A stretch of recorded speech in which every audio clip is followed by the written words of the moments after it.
Test.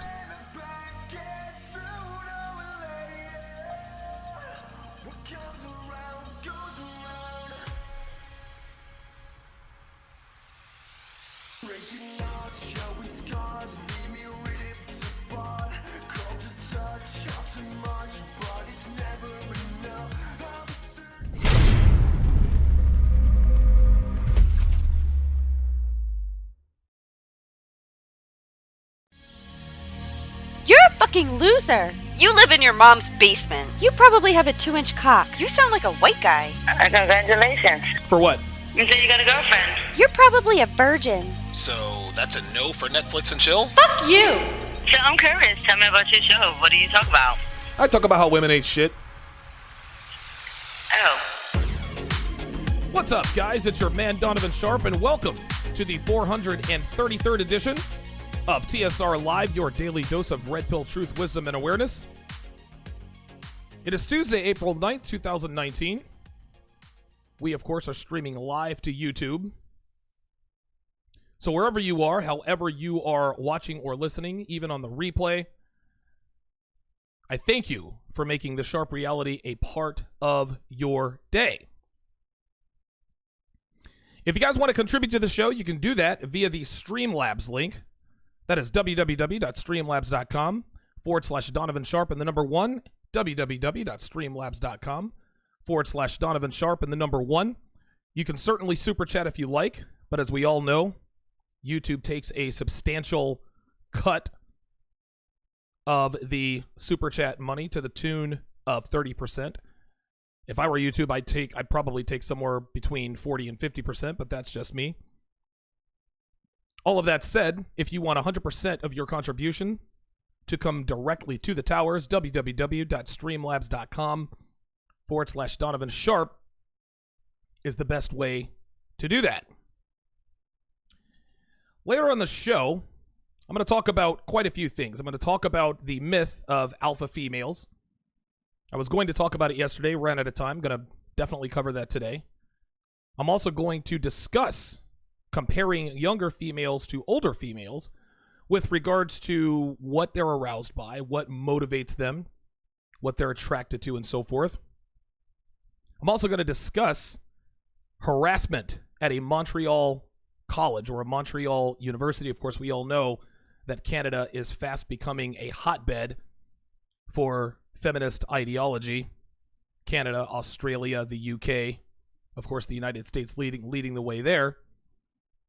And then I'm going to talk about an obvious fake rape accusation against Dallas Mavericks forward Kristaps Porzingis when he was with the New York Knicks. Kristaps Porzingis was traded to the Mavericks earlier this season. But while he was in New York, he was obviously falsely accused of rape, and we're going to talk about that as well. But we're going to start with a commercial. I actually saw this commercial a long time ago. It's been a while, since I've seen this particular commercial, and I came across it on a news feed, and I figured I'd go ahead and address it. Obviously, with the new format, I now talk about videos and articles. I've worked in the ability to be able to, put things on the screen, sort of expanding things a little bit here. So I'm going to talk about a particular gum commercial. And I want you guys to watch and listen. This is maybe a 16 to 20 second commercial, but just watch and listen to this. This is utterly unbelievable. Shout out to Minister Jap, who is making an appearance in the chat. All right, guys, take a listen. He's got the cash. He's got a condo. He's got a car. He's got a career. But that still doesn't mean he gets you. Wow. He's got the cash, he's got the car, he's got the condo, he's got the career, but that doesn't mean he gets you. This speaks to so many things that are severely flawed in the mentality of today's females, American or otherwise.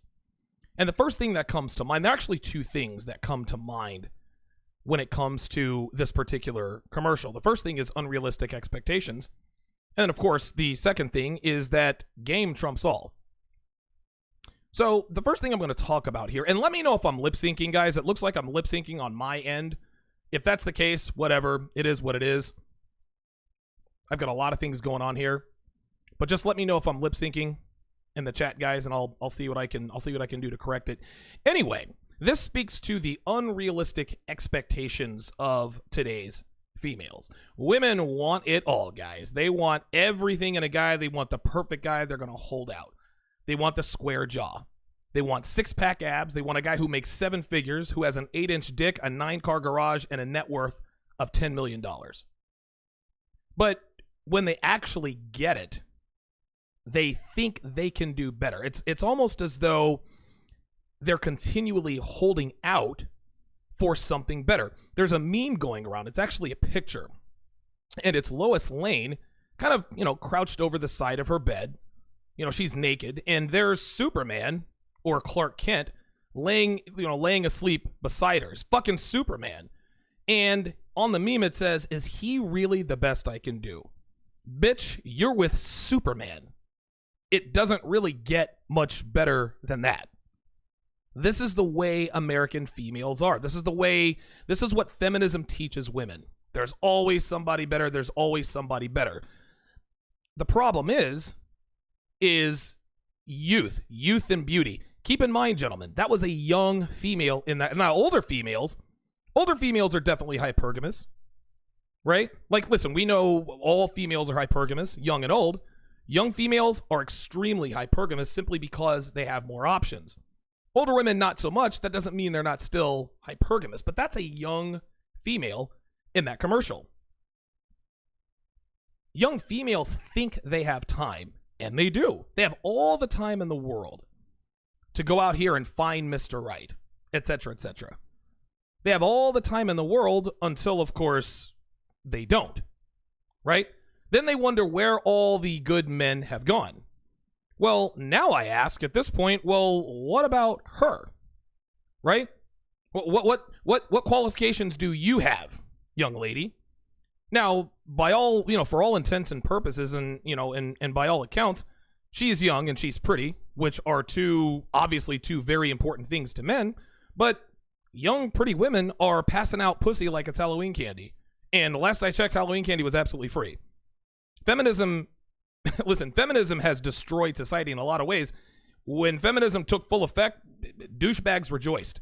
Guys like me, who are looking to get cheap pussy for a little to nothing, we rejoiced. Feminism has made getting easy sex from women, very, very easy. It's turned women into sluts. But here's the thing. Every girl, every female is a slut. That's status quo. So, again, we go back to the gum commercial. So the girl is young and pretty, but that's all we know. What about her notch count? How many guys has she fucked? Can she cook? Can she cook anything in a kitchen outside of, hot dogs and tater tots, peanut butter and jelly sandwich? What is her value like? Does she flirt with other men when she's around her man or in front of her man? Does she keep in contact with her ex-boyfriends? Is she good company? Is she kind? Is she deferent? Does she have a demure disposition? Is she submissive? Right? Does she have some semblance of intelligence, or is she as dumb as a box of rocks? What's her relationship like with her father? Given that she walked out on a seemingly perfect guy, she obviously isn't a quality female. Quality women know when they have a quality man. Sluts know they don't deserve a quality man. Sluts understand this. A lot of guys always ask the question in the manosphere, why is it that the better you treat females, the worse they treat you? Well, depends on the kind of woman. The sluttier the female, the better she treats you, the worse you treat her, right? So if a female is a slut, the higher the notch count, the worse you have to treat her to get good treatment. So if a girl has fucked 10 guys, you can't really treat her that bad because chances are she's probably going to walk out. They don't really respond to bad treatment that well.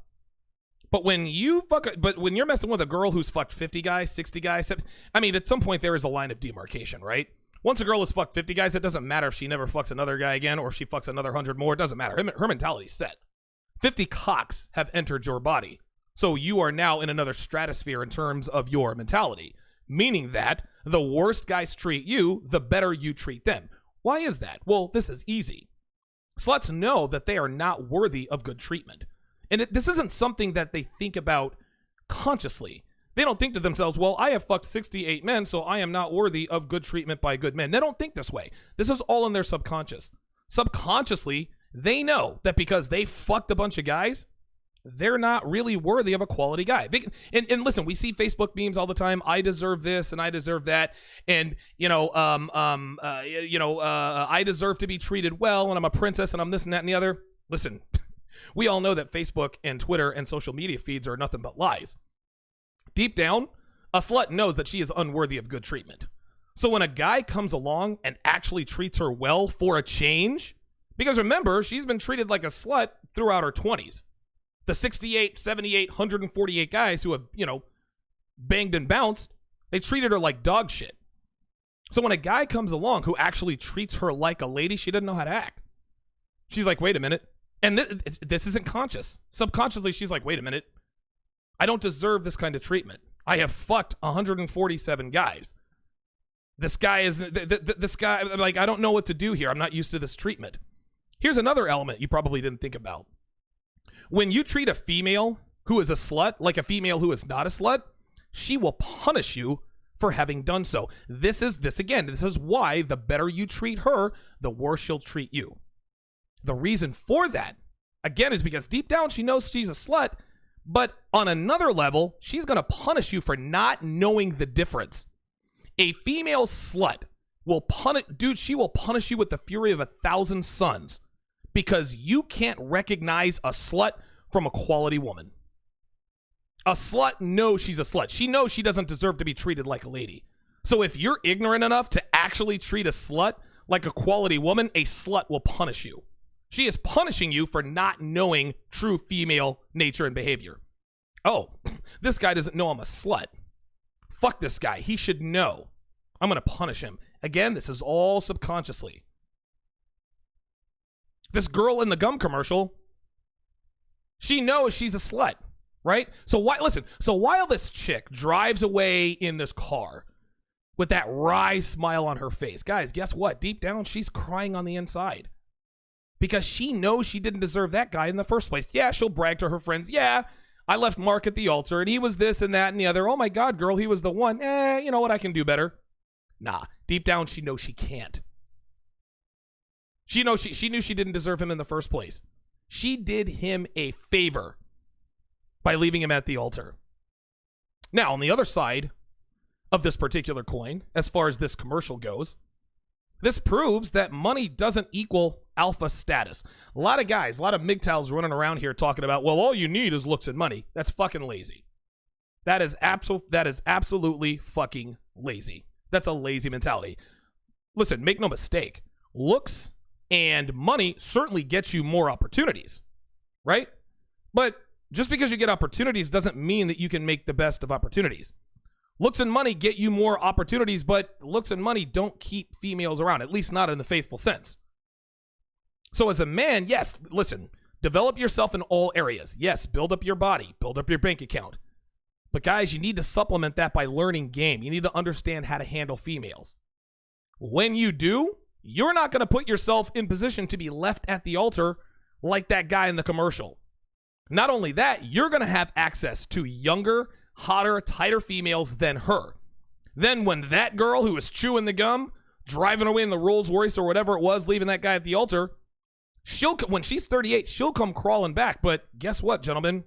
By then, it's way too late. Because you will be up to your eyeballs in 21-year-old girls who will sacrifice absolutely everything just to be in your presence. After the break, I'm going to talk about the myth of the alpha female.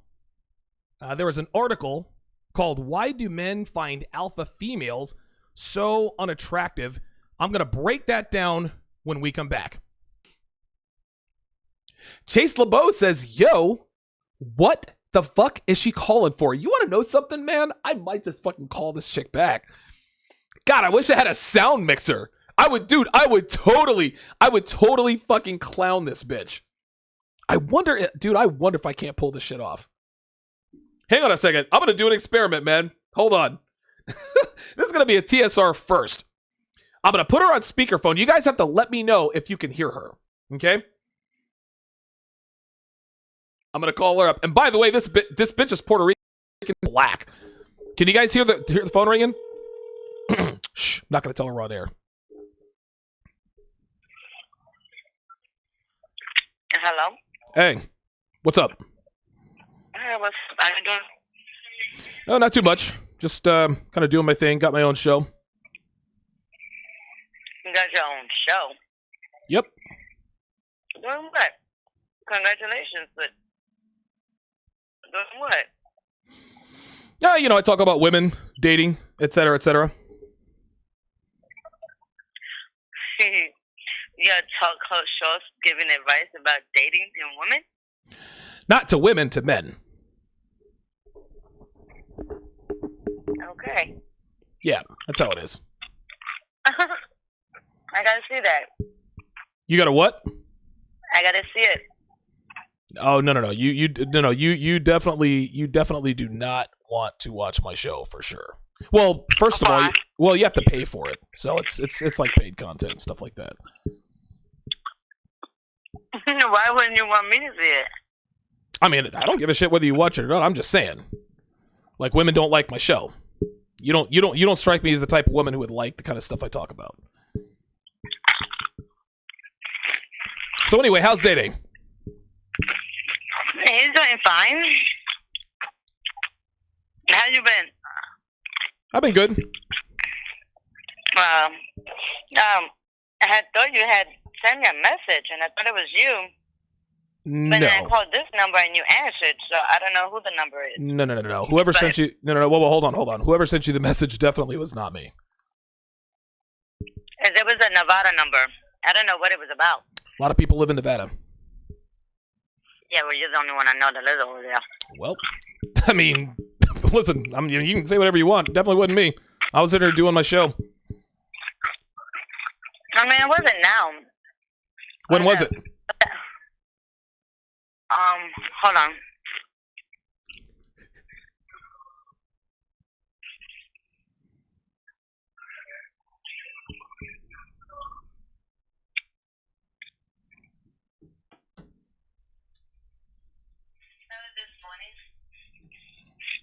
So you said the message was this morning?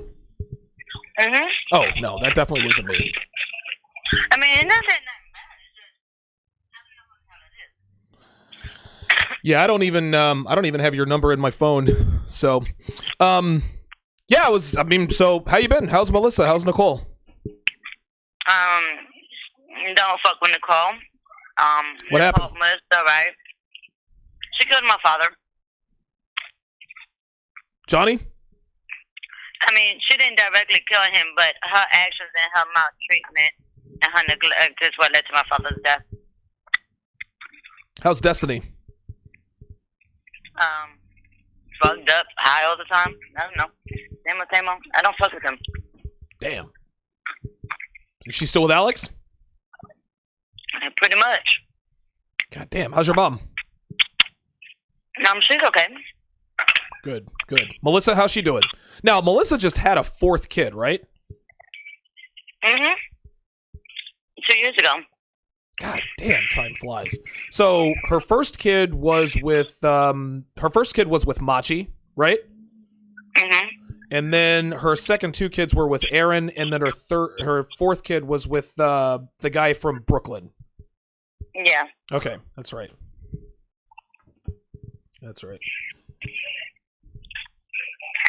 No, I'm doing good. Go to medical school. Oh, medical school. Working. Mhm. Okay. What are you looking to do with that? For my career as a nurse. Okay, there you go. You know, nurses make a lot of money. Yeah, we usually do. We don't get paid enough though, but we do make good money. Right. I got you. I'm with you. I'm getting ready to go back into nursing now. Oh, you're getting ready to go back into nursing? I resigned a year ago. Took a year off. Oh, you took a year off? I'm getting ready to go back. Okay. Why'd you take a year off? I needed a break. Yeah, I guess we all do at some point, right? You know what's funny? I was actually just thinking about do you remember the house that I rented for you near downtown Raleigh, the 3-bedroom, 2-bathroom house? Uh-huh. Yeah. It was funny. I was actually talking to my friend the other day about the fact that you remember I left your house that one day and I got pulled over and I got locked up for a week. You remember that? Oh, yeah, I do. It's some crazy shit, right? That was crazy. I think he was going to the store or something. No. He wasn't even supposed to be gone long. He was just like supposed to be coming right back.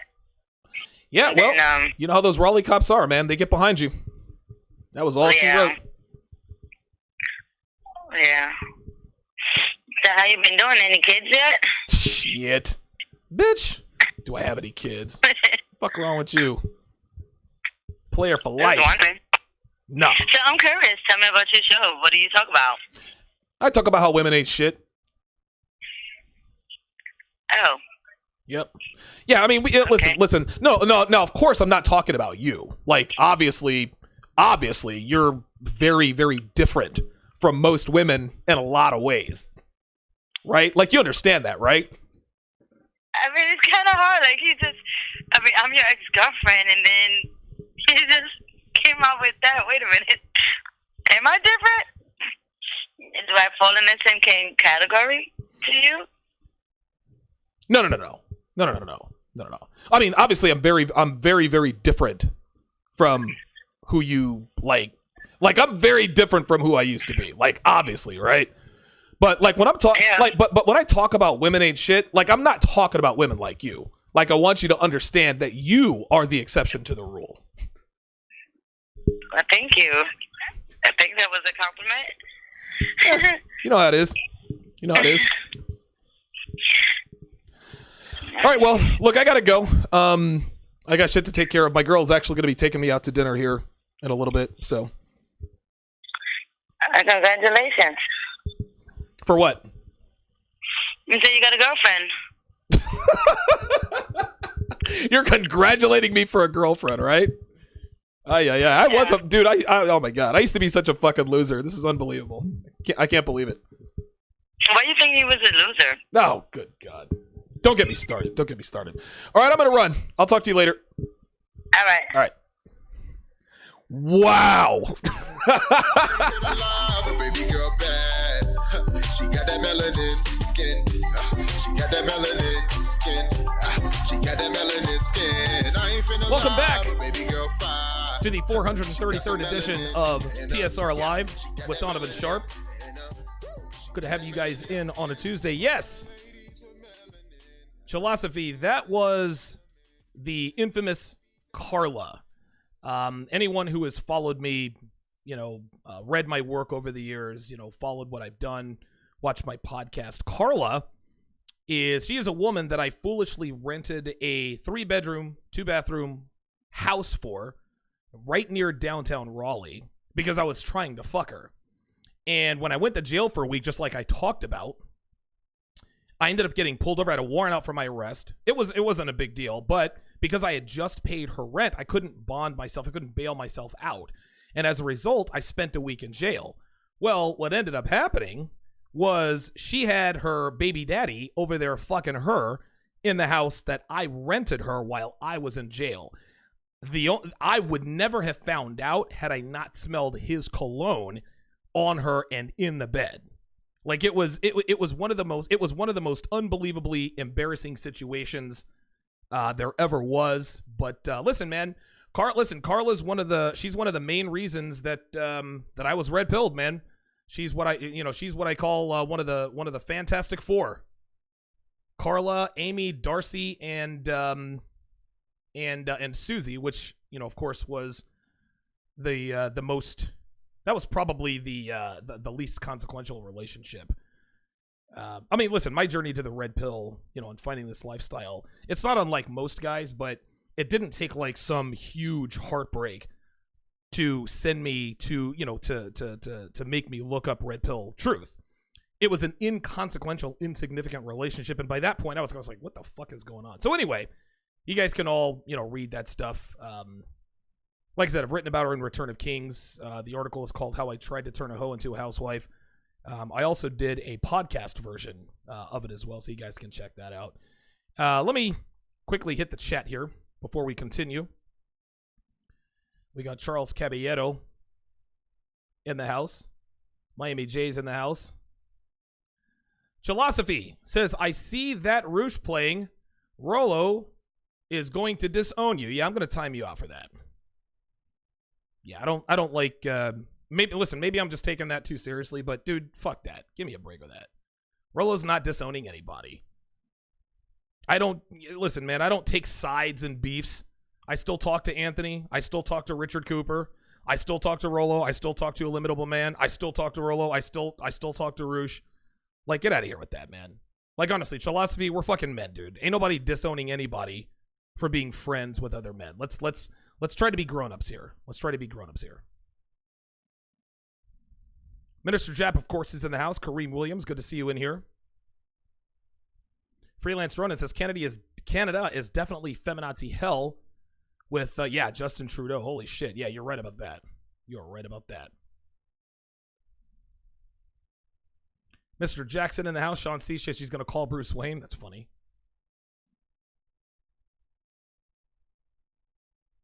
Sway Senator says sluts don't respond well to good men. They'll just take them for a ride. Absolutely. Absolutely. Dude, never treat a slut like a lady. She will punish you every single time. Every single time. Without exception, she will punish you. Absolutely. Ben Goyan says she sounds straight out of Opalaka. You know what? It's so funny, man. And again, I don't know. Maybe I'm just a little extra edgy today.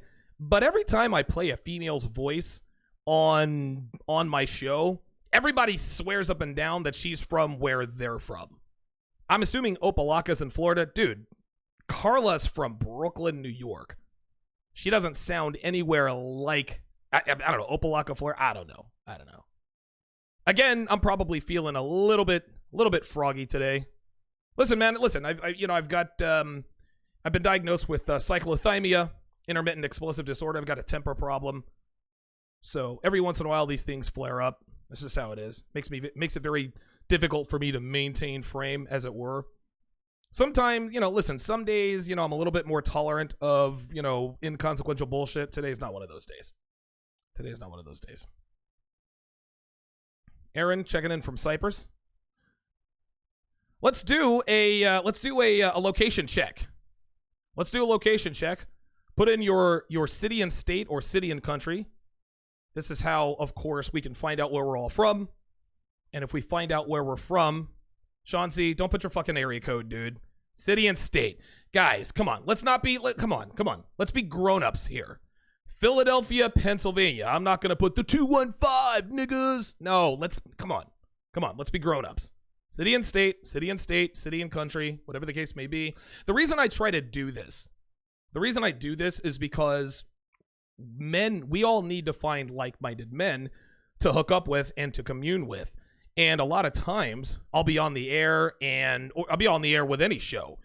My show, Red Man Group, Negro Manosphere every once in a while when I was doing that. And guys will sort of accidentally find out, oh, you're from Tampa, Florida? Well, I'm from Tampa, Florida too. Let's link up.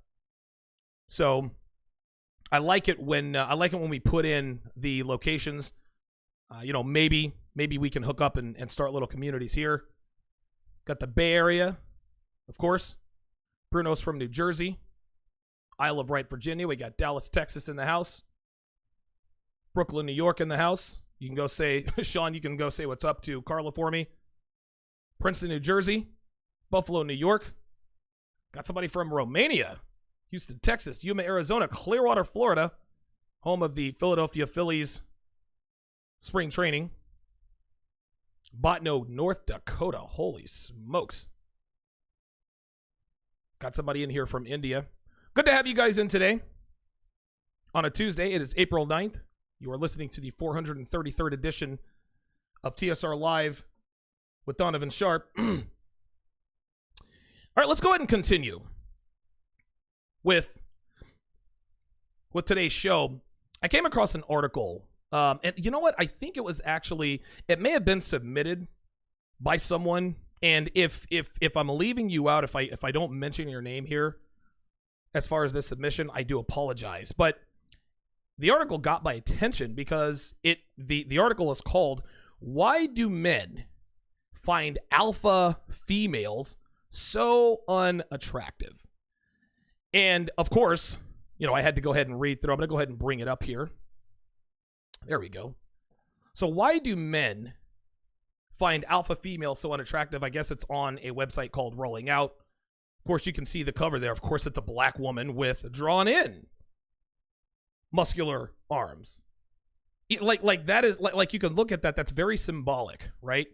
Females think that they have all of this masculine strength, yet the imagery states that it's not really real. It's just drawn on a chalkboard. She wants to believe that she has that masculine strength, but she really doesn't. She draws it in. It's thought in. See, in Vegas, I see you on the line. I'm going to get to you in just a second. So let me just read through this here, and I'm going to comment as we go. It says, quote, there have been numerous posts lately on social media that suggest black men, wow, I didn't know this was a race thing, that black men are not attracted to alpha females. I've even seen men list this as something they are looking to avoid on dating sites. What is so unattractive about successful females? Now, do you see right then and there? Oh, wait a minute. Did I already? Oh, my God. They got me on the pop-up thing. Hang on, guys. Oh, boy. Hang on. Give me a second. See these pop-ups. I know I've got the pop-up blocker here. Forgive me, people listening on the replay. Let me go back to the article. So while it's loading here, number one, there's no such thing as an alpha female. Okay? Females cannot be alphas. Alphas, only males can be alphas, number one. Number two, do you see how they tried to change the terminology in that same paragraph, right? If you're successful, then you're an alpha, right?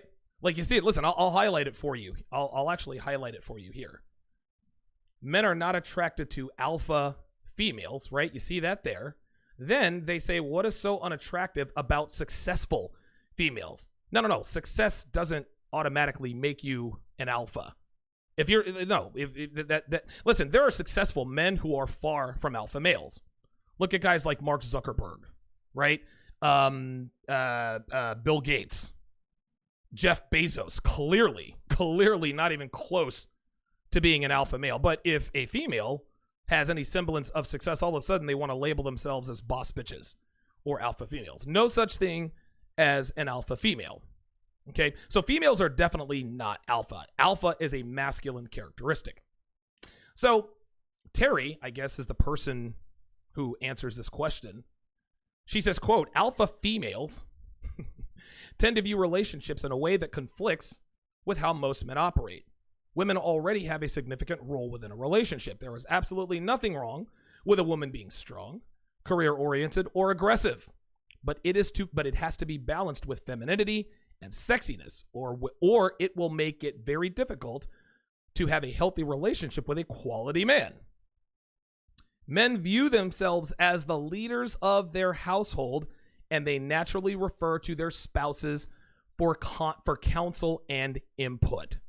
Okay, let me go back here and highlight something here. She says there is nothing wrong with there's nothing wrong with a woman being strong, career-minded, oriented, etc.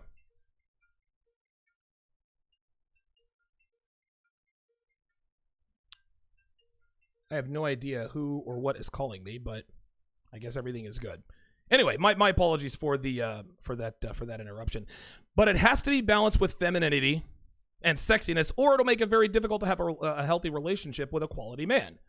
Men view themselves as the leaders of their households, and they naturally refer to their spouses for counsel. Listen, that's just it, guys. It can't be. Females who are successful forget how to be females.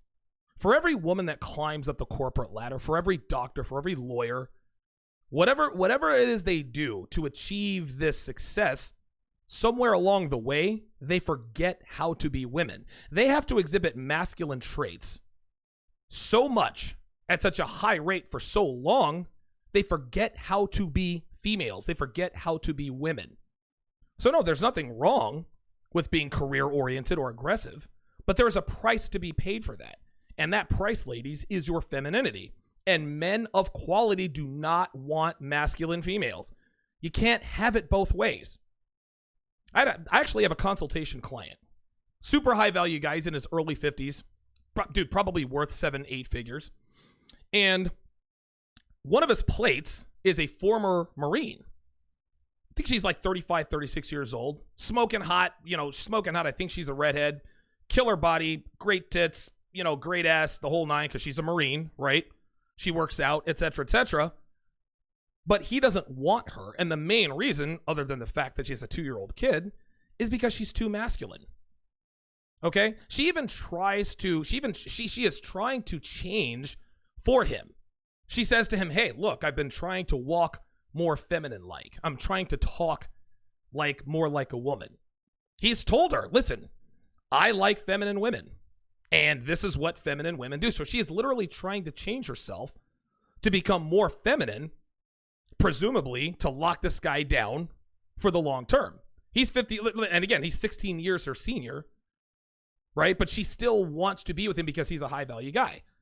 But gentlemen, I'm here to tell you, I don't care who you are, you cannot undo a decade plus of being in the Marines overnight. You can't do it. It's the same thing with these corporate boss bitch women. Okay, so you've got a 6-figure job. Okay, so you drive a Mercedes. Okay, so you own 2 homes. Great, good for you. You forgot how to be a woman. And unfortunately, females don't understand this. This is why they ask, what is so unattractive about successful females? Well, what's so unattractive about successful females is that they don't act like women. Anatomically, you're a female. But everything else, everything that you do, the way you talk, the way you walk, your mindset, it's all masculine. And once again, men of value don't want to be with masculine females. It doesn't work that way. Here's another passage. Men view themselves as the leaders of their households. You guys see that language there? Let me go ahead and highlight that. Men view themselves as the leaders of their households. This is very important here. Because the way this is written, it is written as if to imply that it is only in a man's mind that he is the leader of the household, and that it's not really the truth. Men view themselves as a leader of the household. So I'll give you an example. So instead of saying, well, so let's say that there's an argument between 2 people, right? And one person says, well, I told her to go to the store and she didn't go to the store. So in your closing argument, you say, well, she said she went to the store. Or you can say, well, she went to the store. When you say she said she went to the store, there is doubt in the validity of that statement. Otherwise, you just say that she went to the store if you really did believe her. That's just how it is. Let's go further down.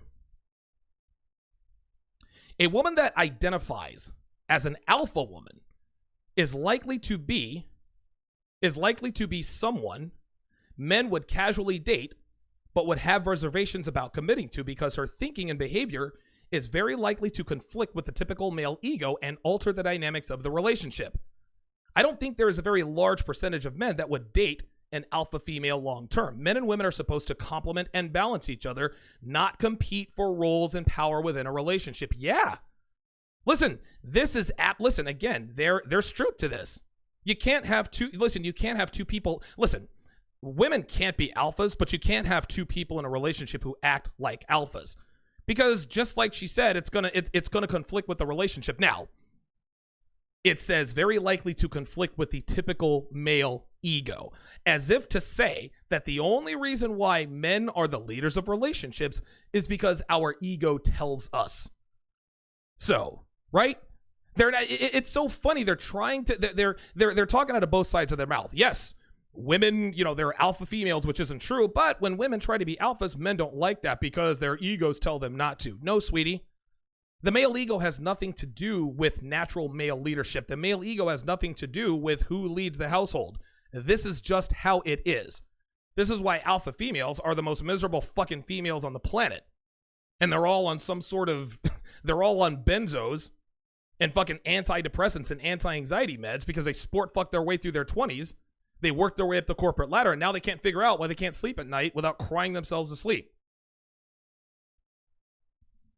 So, Crystal's response is, obviously, by Terry's response, there is a large percentage of men that aren't comfortable with a strong woman. But I also believe attraction is an individual concept in that everyone is attracted to something different. Negative. Again, this is a fallacy. listen, we all have different levels of attraction to different things, right? In terms of physical, some guys might be attracted to redheads. I'm attracted to blondes. Some guys might like big tits. Some might like small tits. Some might like tall girls. Some might like short girls. Those are all physical things. But when she says everyone is attracted to something different, that has nothing, dude. What she wants you to believe is that there are men out there who are attracted to strong women who act like alpha females. No man is really attracted to a quote unquote alpha female. The only reason why they say that is because they feel like they're supposed to say that. Then she continues, a woman needs to trust a man in order to see him as a potential leader in their relationships. Again, a nugget of truth. I talk all the time that in order to be a high-value male, in order for a woman to love and respect you, that she has to trust you. And by trust you, I'm not talking about the trust like, don't go cheat on me. No. She has to trust your judgment. She has to trust you to lead her down the right path. This particular sentence, this hits it right on the mark. She continues, I believe that many times as women, we as women allow ourselves to be in relationships with men we do not trust or respect. When a woman doesn't trust and or respect her man, she has a hard time displaying that sense of trust that makes many men feel uncomfortable and works towards solidifying the relationship. Listen, Devin's ex was much the same way. He wasn't really a take charge kind of guy, so she had to make a lot of the big decisions. As a result, she lost attraction to him. This is how this works. Now, to end this, she says, if you are in a relationship with a man whose leadership you don't trust, your leadership skills will be forced to come to the forefront, and that creates a standoff, which, of course, is not attractive on either side. 100% truth. I don't believe, she continues, that men find alpha females unattractive as much as they find women who do not trust or respect them unattractive. See, she's talking out of both sides of her mouth here, guys. She wants you to believe that alpha females are attractive, but only if you sacrifice the male ego, while simultaneously taking the lead of the relationship. So build our trust, make all the hard decisions, but don't let your ego get you in the way in terms of believing that you are the lead. We want you to act like the leader, but we don't want you to actually view yourself as the leader. This is what feminism does. It puts all the responsibility on men while simultaneously taking away all of the authority. And that is exactly what this article highlights. She ends this with, as a woman, I know it's important for me to be in a relationship with a man that I not only find physically attractive, but whose leadership, etc., I also trust and respect. Again, guys, like I said, there's no such thing as an alpha female. And, it's funny. This is almost like a purple pill. This is almost like a purple pill thing with women, right? And I remember a while back, there was like the secondary feminism, like half foot in, half foot out. Listen, we don't believe in real feminism. We believe that men should be the leaders, and we believe that women should be submissive, but we also believe that women need to take leadership. And no. There is no in between. Men are the leaders, females are the followers. This is how this goes. That's just all there is to it.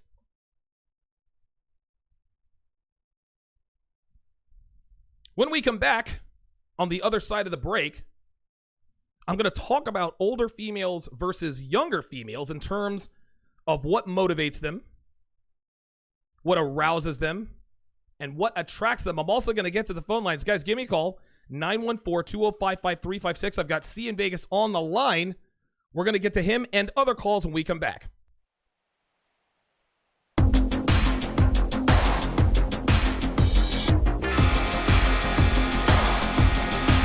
I'm on my knees, begging all my sins confessed. You're aiming the crosshairs straight at the hole in my chest. Will you put me to rest? You woke me up from dreaming I could live again. It's hard to feel alive when you left for dead. I can't really pretend. That it's not the end. Take my right, don't change your mind. I'll burn the bridge 1,000 times.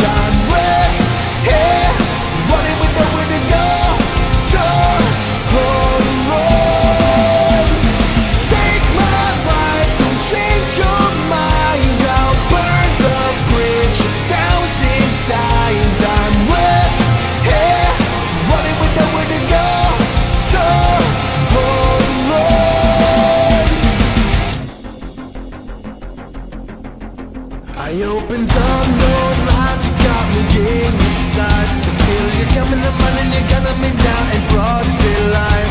And there's nowhere to hide. What is left when you lost it all? You can't dig down when you take a fall. I'm up against the wall, but I still answer when you call. Take my life, don't change your mind. I'll burn the bridge 1,000 times. I'm here, running with nowhere to go. So hold on. Take my life, don't change your mind. I'll burn the bridge 1,000 times. I'm here, running with nowhere to go. So hold on. So hard to not be cynical while you make me feel criminal. I've left my last remark, so take it and turn it around. So hard to not be cynical while you make me feel criminal. I've left my last remark, so take it and turn it around. Take my life, don't change your mind. I'll burn the bridge 1,000 times. I'm up here, running with nowhere to go. So hold on. Take my life, don't change your mind. I'll burn the bridge 1,000 times. I'm up here, running with nowhere to go. So hold on.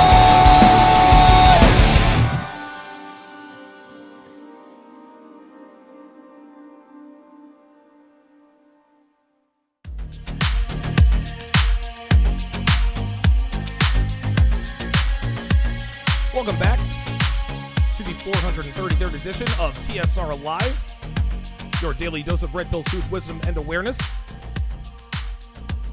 Guys, be sure to follow me on social media. On Twitter, at Donovan's Den. On Facebook, just do a quick search for Donovan Sharpe. Make sure you sign up for my weekly or, bi-weekly, monthly newsletter. In the event that I get deplatformed here or anyone else or anywhere else. Right now, I'm actually currently working. My mobile app is a little bit buggy as of late. I know exactly why it's a little bit buggy, and definitely working on some fixes for that. But at some point, I'm gonna be able to stream I'm gonna be able to stream this show not only to YouTube but directly to the mobile app with no issues. So if for whatever reason my YouTube channel gets nixed or whatever the case may be, the train stays on the tracks. You guys know how that goes. So, Fresno State, longtime patron, Fresno State 1776, sent me an email, sent me a note, and he wanted to know what the differences were between older and younger females with regards to gaming them, what they're attracted to, training them, etc., etc. And listen, it really got me thinking because I was I've had experience with older women and younger women. And there are a lot of similarities, but there are also a lot of differences too. But before we get to that, let's go ahead and get to the phone lines. 914-205-5356. That's the number to call. See you in Vegas. You're on live with Donovan, man. What's going on, brother? Hey, what's going on, D? Damn, there's a lot of things I want to talk about. But first, I'll give you the first hot take. Porzingis, because I'm a Knicks fan. And again, hot take right here. It was baffling to me that they would trade Porzingis, right? But then we get Durant and there's other talks of Kyrie, whatever. Right. But Don, I almost think that that management traded him to the Mavericks because they knew this accusation was coming. And the Mavericks got blindsided. It's to me, that's my hot take. Because I was like, because at first it didn't make any sense to me. Donovan Durant or anything wasn't even confirmed or anything. Sure, that makes sense. Man, that's unbelievable. So I never even thought about that, because that the Dallas Mavericks have had they've had their hashtag Me Too moment. If you remember, Mark Cuban was under fire because of all the shenanigans going on within the Dallas Mavericks offices, and Cuban wisely got out in front of it, and he squashed the situation. But they made a trade for Kristaps Porzingis, and he's going to play alongside now Luka Doncic, which seems to be sort of a match made in heaven. And now this bomb drops. But it never occurred to me that the Knicks traded him to the Mavericks because they might have known that this was coming. That's a good point. Yeah, and also, Donovan, I just want to be clear too. It's just that, I just feel like in this day and age, wherever your politics may lie or whatever, there's consequences to having that type of negativity surrounding the team and whatnot. So if you say, look, we'll just get rid of him now, Donovan, I don't think the Mavericks knew about this, so they might have got a blindside about it. You get what I'm saying? I don't think the guys above told them about this. And to be fair, Donovan, again, I'm a Knicks fan. I think the management in the Knicks has been terrible. So of course, for a very long time, of course, it's been terrible. So, everyone from Isaiah Thomas to Phil Jackson, of course, James Dolan, who is widely regarded as the worst owner in professional sports. He's probably up there with Jeffrey Luria. But again, most people would assume the reason why in the world would they trade Kristaps Porzingis, one of the best players, presumably in the league? Well, it's just what James Dolan does. But listen, man, Dolan might have seen the writing on the wall. That makes sense. Absolutely. Finally some competency, quote unquote. Okay, and the second thing I kind of want to talk about is, all right, Donovan. So, how much verbal pushback and disrespect is tolerable until you gotta, what I'm saying? You gotta check her, or you gotta cut her off, because sometimes I feel like I take it too much of a hard line, but I know things like shut up or stuff like that. It's not respectful. You can't. It's unacceptable. Now, because I could be a little bit uptight, Donovan. Listen, I work a lot. I do a lot of shit. Sure. In fact, I was doing ad balls, I was calling you. So because okay, maybe I need to lighten up a little bit. But in your eyes, Donovan, you get what I'm saying? What's unreasonable? It's like, dude, you can't keep talking to me like that. Or that's a line. You keep crossing that line, because I feel like maybe I'm off base, but at the same time, stuff like that can't be accepted. Am I right or wrong? Listen, dude, there is absolutely zero. Mr. Jackson said it best. He said zero, zilch, nada. There is absolutely no limit in terms of what's respectful and what's not. Here's the thing, man. What a lot of men, myself included, back in the day, well, I can't talk to a woman like this because she's being disrespectful. But because I don't want to disrespect her. But if a woman is disrespecting you by defying her, guess what? You fight fire with fire. An eye for an eye. I'll give you the perfect example. Most nights, Devin and I always have this miniature fight debate. Most of the time, she heeds what the hell I say. Every once in a while, she'll push back a little bit. And that is going the fuck to bed. I'll say, Devin, we're going to bed at 10. It'll be 8:30, 9 o'clock. All right, great. Then 5 minutes to 10, I'm like, all right, get ready. We're going to bed. I'm like, Devin, I'm sick and fucking tired of treating you like a goddamn teenager. Okay? Shut the fuck up, turn off the goddamn TV, and get your ass the fuck to bed. Now, on its face, would that be characterized as disrespectful? Yeah, maybe. Right? Okay. Don't give a shit. I told you we're going the fuck to bed at 10 o'clock. If you disrespect me by pushing back on something I told you that we were going to do, okay, that gives me license to then take evasive action. Oh my God, you disrespected me. Well, guess what? You disrespected me by pushing back on something I told you the fuck to do. That's how this works. Listen, I'll give you another example. Devin and I got into this huge, well, actually, it wasn't really a huge argument. I did most of the yelling in terms of what was acceptable and what was not as far as her interactions with her male employees were concerned. This was early on in the training process. Every once in a while, it'll come up, but I'm always very quick and I'm very quick and I'm very severe in terms of rectifying the situation. So we're going back and forth. I'm yelling and she's da da da da da da da da. And so finally I said, look, Dev, either fucking do it or we can't be together. That's when she falls in line. One time she said, well, do you think that any normal person would think that what I did or said is inappropriate? I said, of course not. But if you want to go off and fuck normal guys, be my guest, sweetheart, because I'm not normal, right? Listen, if you I told her, I said, listen, if you want all the benefits of being with a guy like me, you need to understand I don't think like those motherfuckers out there. So if that's the standard you want to apply to this relationship, cool. I got nothing against it. You can do what you want to do, but you can forget about me. You are not gonna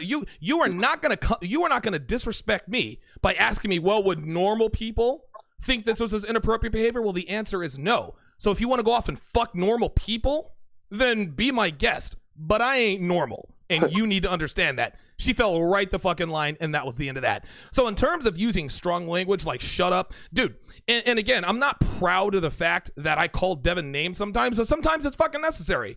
I'm like, look, bitch, like I'm not I'm not here for that right now. Like, dude, you get as aggressive if you need as you need to, because you want to know something. See, if a woman doesn't see, if she doesn't understand, if she thinks for 1 second that you are afraid to bare your teeth in the way of raising your voice, maybe calling her names, using strong language, dude, she's going to continue to disrespect you. That's all there is to it. You use as strong a language as necessary to drive the point home. And you want to know something, see?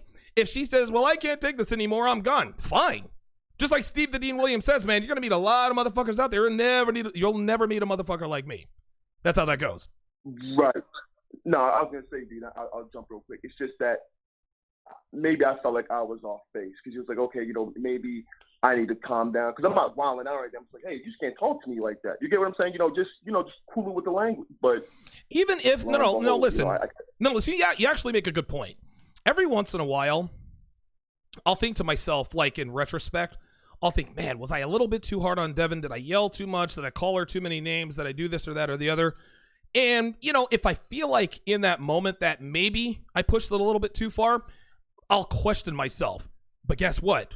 I'm not going to go back to Devin and say, hey, listen, about what I said the other day, I took it too far. I have never, ever apologized to Devin for anything I have done or said that was extreme. In my mind, maybe I'll check myself, right? So I'll say, okay, maybe in the future I'm not going to be so aggressive. Maybe in the future I'll be a little bit more aggressive. But you know what they say? Never let them see you sweat. If you go to your woman and you start to really basically backtrack on your actions, what you are saying to her is, listen, I apologize for coming on too strong. What you are saying to her is that I am not as steadfast in my beliefs as I appeared to be. What you saw was a paper tiger. Never, ever, ever apologize to your woman for using strong language, raising your voice, and doing what is necessary to keep her in line. She may not like it when it happens, but guess what? She gets the fucking message. And if she gets the fucking message, she respects you. She may not like you for 10, 15 minutes. She might cry. She might scream, oh, I can't believe you did this, that, and the other. Do not apologize. It's what's necessary. Yeah. No, because I know I'm taking up time. No, go ahead. You got it. I went off at this time I was just like, listen, you got fat, you got bitchy, you got disrespectful. You know what I'm saying? And you keep talking crazy. I can't have all three. No, it's unacceptable. Nope. You know what I'm saying? Well, I shouldn't say this. You know what I'm saying? Because I got mad, gained a little weight. But you get what I'm saying? But I was hitting off all the boxes. Like you can't talk like that. No. And you're doing all this stuff. Everything. It was just like, okay, whatever. And I went on. You know what I'm saying? And I said it just like that. And I'm like, damn. You know what I'm saying? Did I push the nuclear button? But at the same time, it's just like, dude, you can't keep talking to me like that. Right. You can't. Right. It's just like because my respect level. Because I'm cool on I'm cool on a lot of things, but you just can't keep disrespecting me verbally. It's just like shut up and.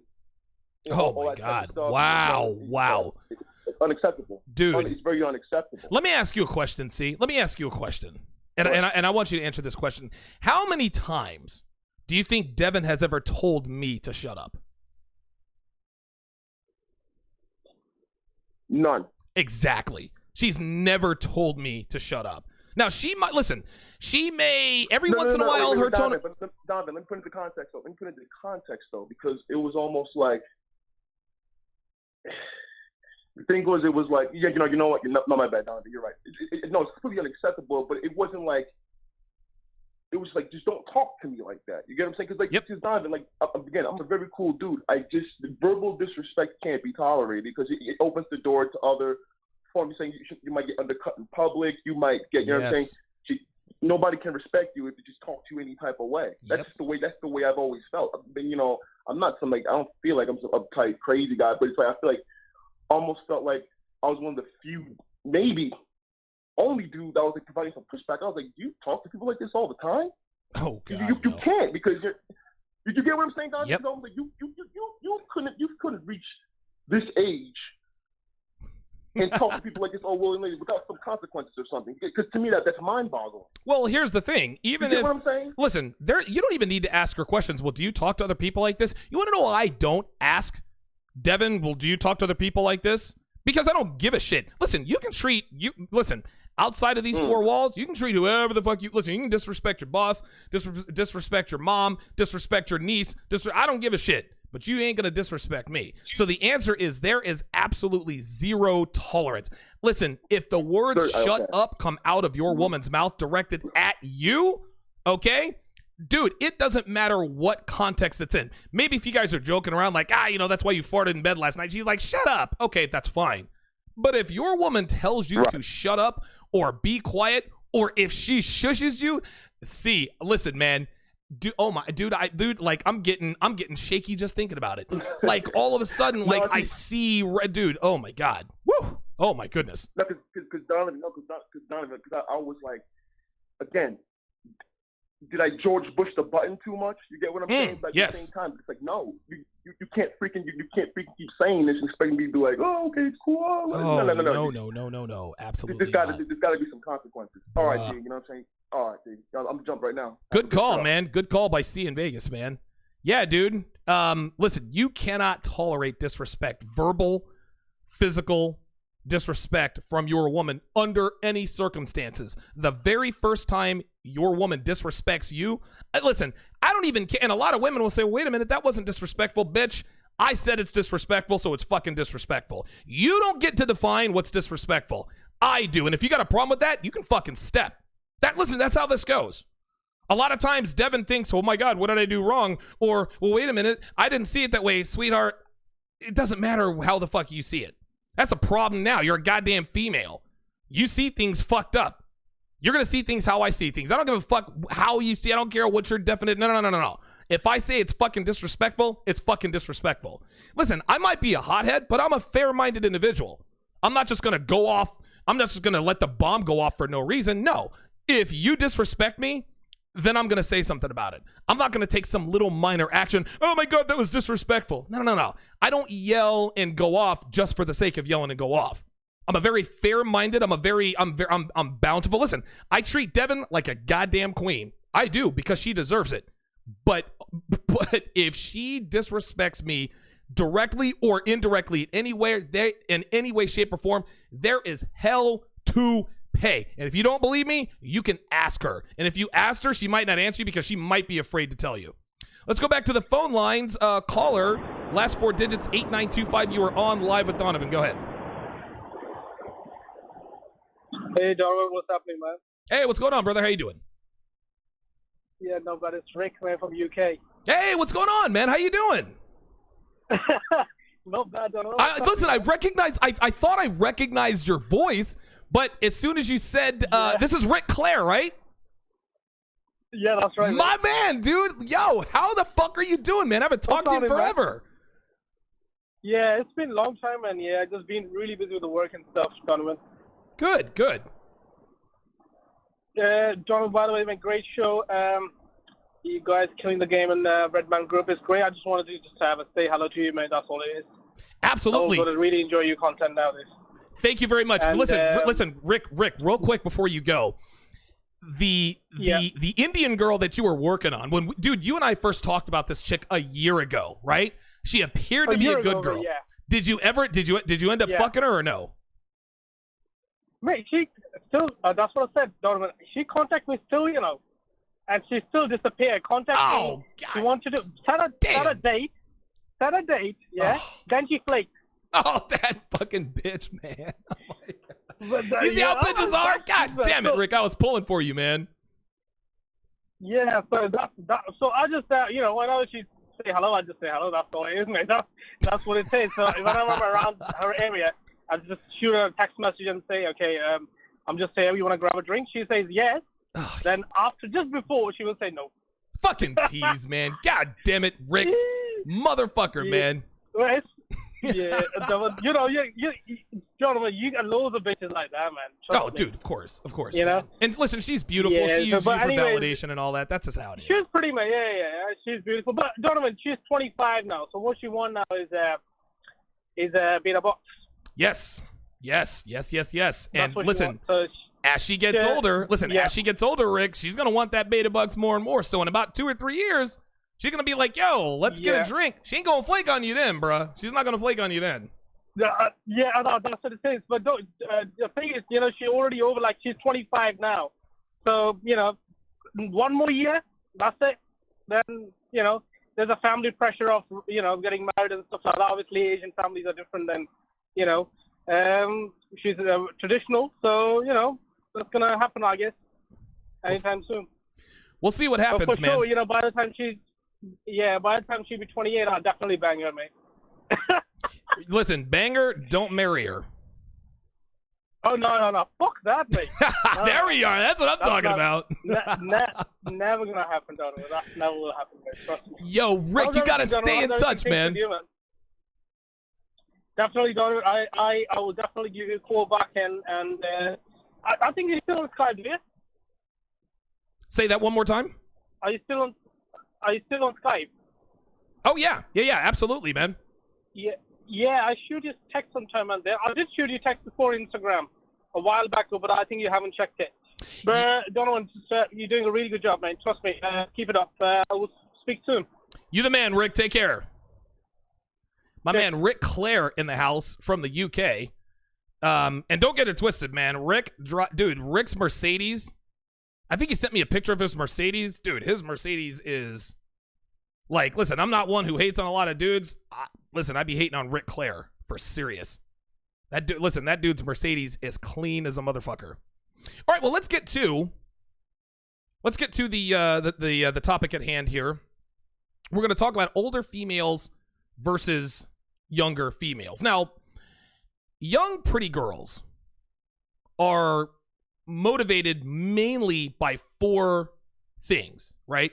Number 1, they're motivated by social value. Number 2, they're motivated by excitement. Number 3, they're motivated by protection. And number 4, they're motivated by talent. Okay? If you can offer at least 2 out of these 4 to young pretty girls, you're in there. So let's start off with social value here, right? So young beautiful females are extremely vain. And listen, I mean, they're extremely vain for good reason. I don't think there's any mystery there. And the reason why is that they're pretty, right? They're always checking. And I've talked about this before in the downsides of dating 9s and 10s. Dude, hot girls are always checking themselves in the mirror. Anything with a reflection, they're always looking at themselves, right?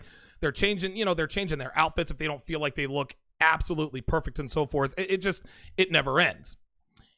The guy she's seen with gentlemen is equally important to her, okay? The hive-minded creatures that women are require their significant others to be directly and indirectly signed off on by their peers, okay?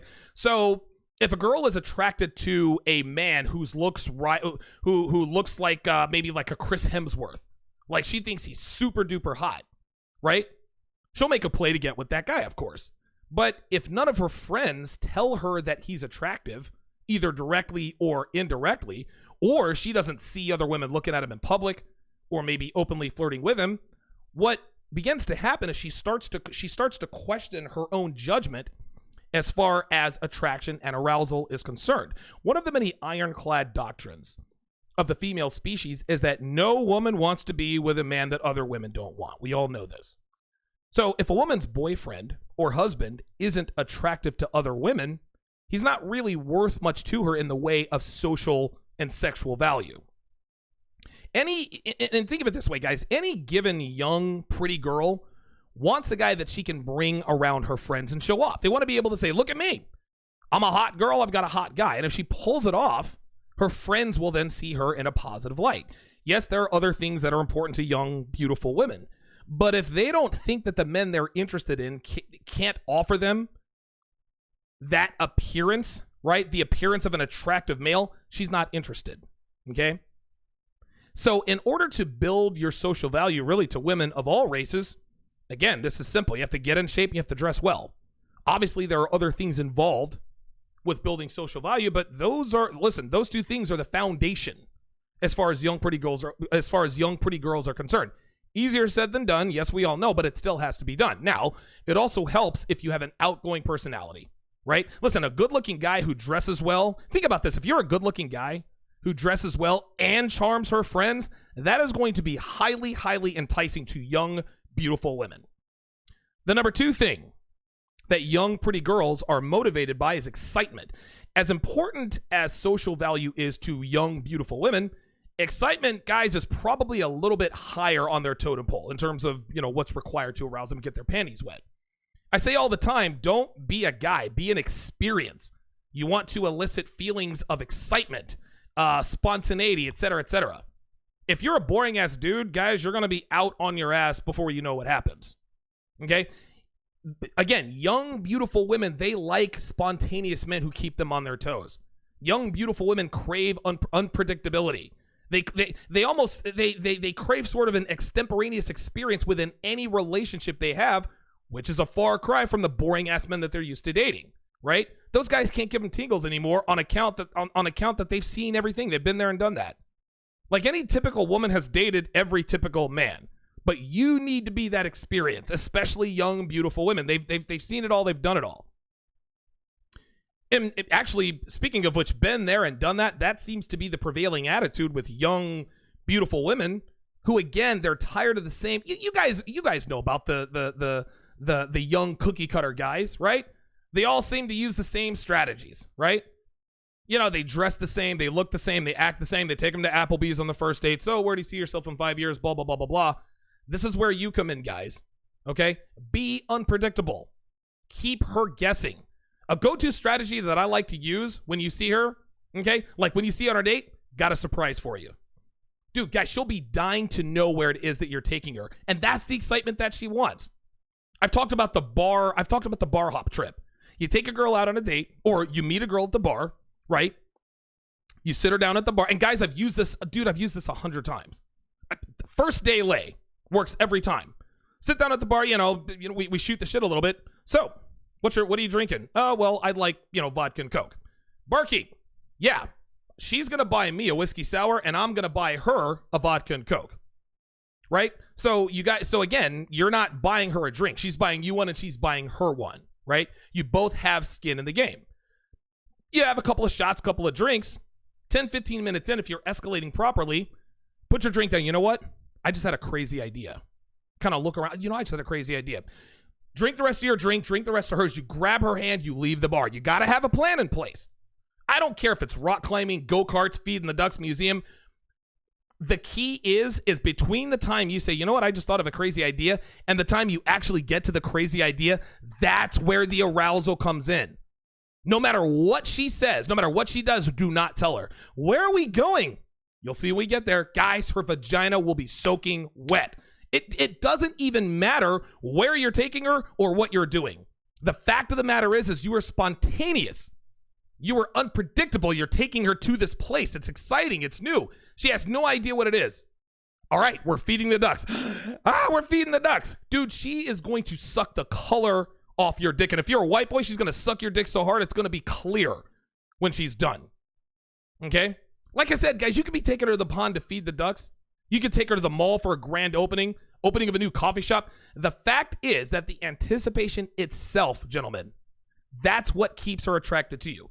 Pretty girls don't want to know everything you're going to do before you do it. You got to use your creativity here, gentlemen, but make sure you keep her guessing. Keep her on her toe. Guys, this is what young, beautiful women want, especially girls in their 20s.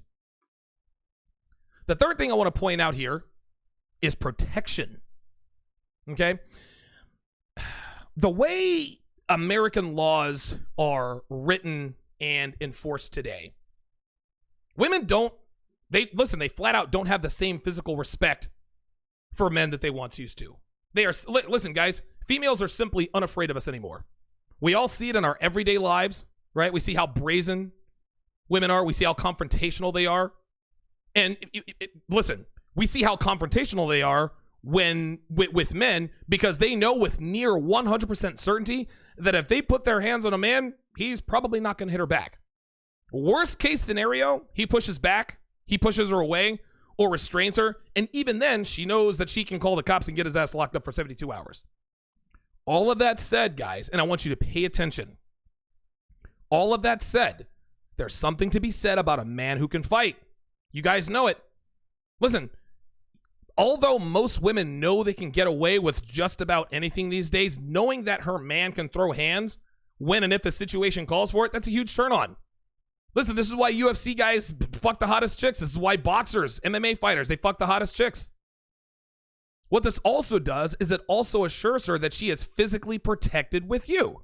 Yes, women are almost completely insulated from any and all physical danger. Females are safer than they've ever been in human history, especially in the United States, right? But knowing that you're not a stranger to physical confrontation with men, this will relax her around you. And again, relaxation is extremely important to attraction. Okay? Listen, if she's not relaxed, you're not getting laid, gentlemen, and that's all there is to it. If you don't know how to fight, learn to fight. Join a boxing gym, learn jiu-jitsu, learn Krav Maga, any other martial art or fighting discipline. Not only does it increase your confidence, it also increases your attraction. Guys, listen, personally, I've been in a lot of fights, and I've won a lot more than I've lost, right? I've done, and I did Brazilian jiu-jitsu for about 2 months, right? But other than that, I don't have any, official fighting discipline. Okay? But I've been in a lot of fights and I've won more than I've lost. My girl, Devin, she knows that I'm capable of defending myself and her. And believe you me when I tell you, it keeps her pussy wet. If you don't know how to fight and your woman knows you don't know how to fight, her attraction to you is going to be gravely compromised. That's how that goes. The fourth thing, and again, we're talking about young, beautiful girls. We're talking about girls who are 23, 24 and under. The fourth thing that young, beautiful women are attracted to, talent. Gentlemen, talent. And guys, listen, this is women of all ages, actually. And Devin tells me what attracted her to her ex is his talent. Like, he's a genius computer graphic designer. She's attracted to talent. Like, they had sort of the same talent. She was drawn to that. Now, young women are especially drawn to talent because they're not thinking of settling down, nor are they concerned with a man's ability to provide for her long term, at least not yet. If you possess a skill or a talent that most people don't have, dude, young girls will fall at your feet no matter what that skill or talent is. I say this all the time. A man who is an A+ at one thing is gonna fuck hotter girls than a man who's a B- at everything. Guys, listen, you could have a dad bod, you could drive a shitty car, you could have below average looks, but if you make unbelievable ice sculptures, or you can build an engine from scratch, right? Or if you can play the guitar like the late great Dimebag Darrell, dude, young girls will throw their panties at you. Dude, I had Sean in Tampa call me up yesterday. He said it himself. Dude, I'm no celebrity. I'm in a small band, right? We're playing at 500-seat venues. But after the show, girls are throwing their panties at me. Listen, Sean in Tampa's a talented guy, but he knows that he's not Van Halen. He knows he's not, Nikki Sixx or Tommy Lee or the guys from Motley Crue. Even then, Sean possesses a talent that most men don't have, and that is playing the guitar. That is attractive. That is arousing to young, beautiful women. Anyone who doubts this, I'll actually give you the perfect example. If you doubt the fact that young, hot females are attracted to talent, dude, look at the rising culture of esports. Think about that for a second. Dudes who play video games all day, every day. They are the best at what they do. And because of it, these guys are making millions of dollars traveling around the world and playing video games. Now, you might think that basement-dwelling video game geeks don't have a chance with women, But don't get it twisted, guys. Dude, the girls they snag, dude, these fucking gamers, these nerd boys, they snag some hot girls, man. Now, and again, gamers don't have as much social skill or experience with women when they first start. But make no mistake about the fact that when they reach the top of their craft, when they are the best at what they do, young, beautiful women are soon to follow. It happens every time, no matter what it is. Whatever talent you have, cultivate it. It gives you something to occupy yourself with when you're not with your girl, which obviously works well as an attractive mechanism. And it shows you have some dimension to you in the way of your personality. If you don't have a talent, find a hobby that you enjoy and cultivate that. The point is, guys, is never to stagnate and just be another guy to her. So to really sum it up as far as young, beautiful women are concerned, young, beautiful girls, they live in the moment. Okay? Young, beautiful girls, they're not concerned with your money. They're not concerned with what you do for a living. They're not concerned about whether or not you make a good father. They're young. They're not thinking about any of this stuff. All they want is to feel. They want to feel excited. They want to feel protected. They want to feel aroused. They want to feel all of these things towards you as a man. If you take good care of yourself by staying in shape, right? Eating well, and you show her a good time, guys, she is yours to keep until you say otherwise. Okay? Listen, this is just how it goes, man. This is how this goes. Now, again, this may or may not change the longer she's with you, right? Now, young, beautiful girls are usually not looking for something long-term, but the longer she's with you, the more she might want to be with you long-term. Irregardless, their motivations are having a great time and having an experience with you. Be an experience. Keep her on her toes. Don't be boring. Let's move to the older women. As I take a swig here. Cool and Kofi says, facts, women love talented men. That's good social value. Absolutely. Very good point there. Now, older women are a little different in terms of what attracts them to men. Now, keep in mind, they still need the social value. They still want the excitement. They still want the protection. And they still need the talent to keep them interested. But their motivations are a little bit different than younger women as a natural byproduct of their age. So, in addition to what I just pointed out in terms of what younger women want, younger females want, there are two more very, very important things the older ones want. Number one, the potential for long-term provisioning, which is finances, and number two, appearances. Now, let's talk about the long-term provisioning and finances. So, I said earlier that most young women are not looking at men for long-term relationships, which is normally 100% true. But just because they don't have wedding bells dancing in their heads doesn't mean that you can be, a broke-ass nigga living with your mom with no car and no job, right? Listen, I'm not saying you have to be the CEO of a Fortune 500 company or have a 6 to 7 figure net worth, but if you're looking to attract beautiful women, attractive women in their 30s, you can't be a bum either. Now, some of you might be thinking, well, if older females aren't looking for anything long-term, then why are our finances important to them in the first place? This is simple. Because the older female, though initially not looking for a long-term relationship, right, because of American culture, she knows that anything could happen.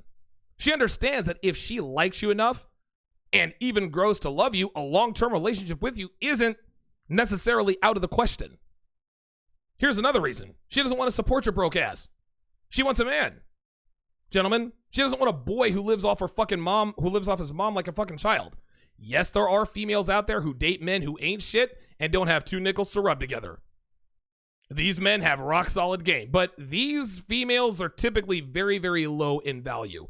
Either they're very, very low in value, or they have everything they need financially and just need a big dick nigga to dick them down every day. That's it. Right? But those women are few and far between. Okay? You know what? I'll put it to you this way. If you think that good-looking older women in their late 20s to mid-30s are going to keep a broke-ass nigga around, guys, think again. Listen, they might use you for a booty call or a fuck buddy arrangement every now and again, but that's the extent of it. At some point, she'll start fucking another dude whose financial outlook is a little bit better. These women have to know that you are financially responsible and that you're going places. Guys, talk about your short-term, your mid-term, and your long-term goals.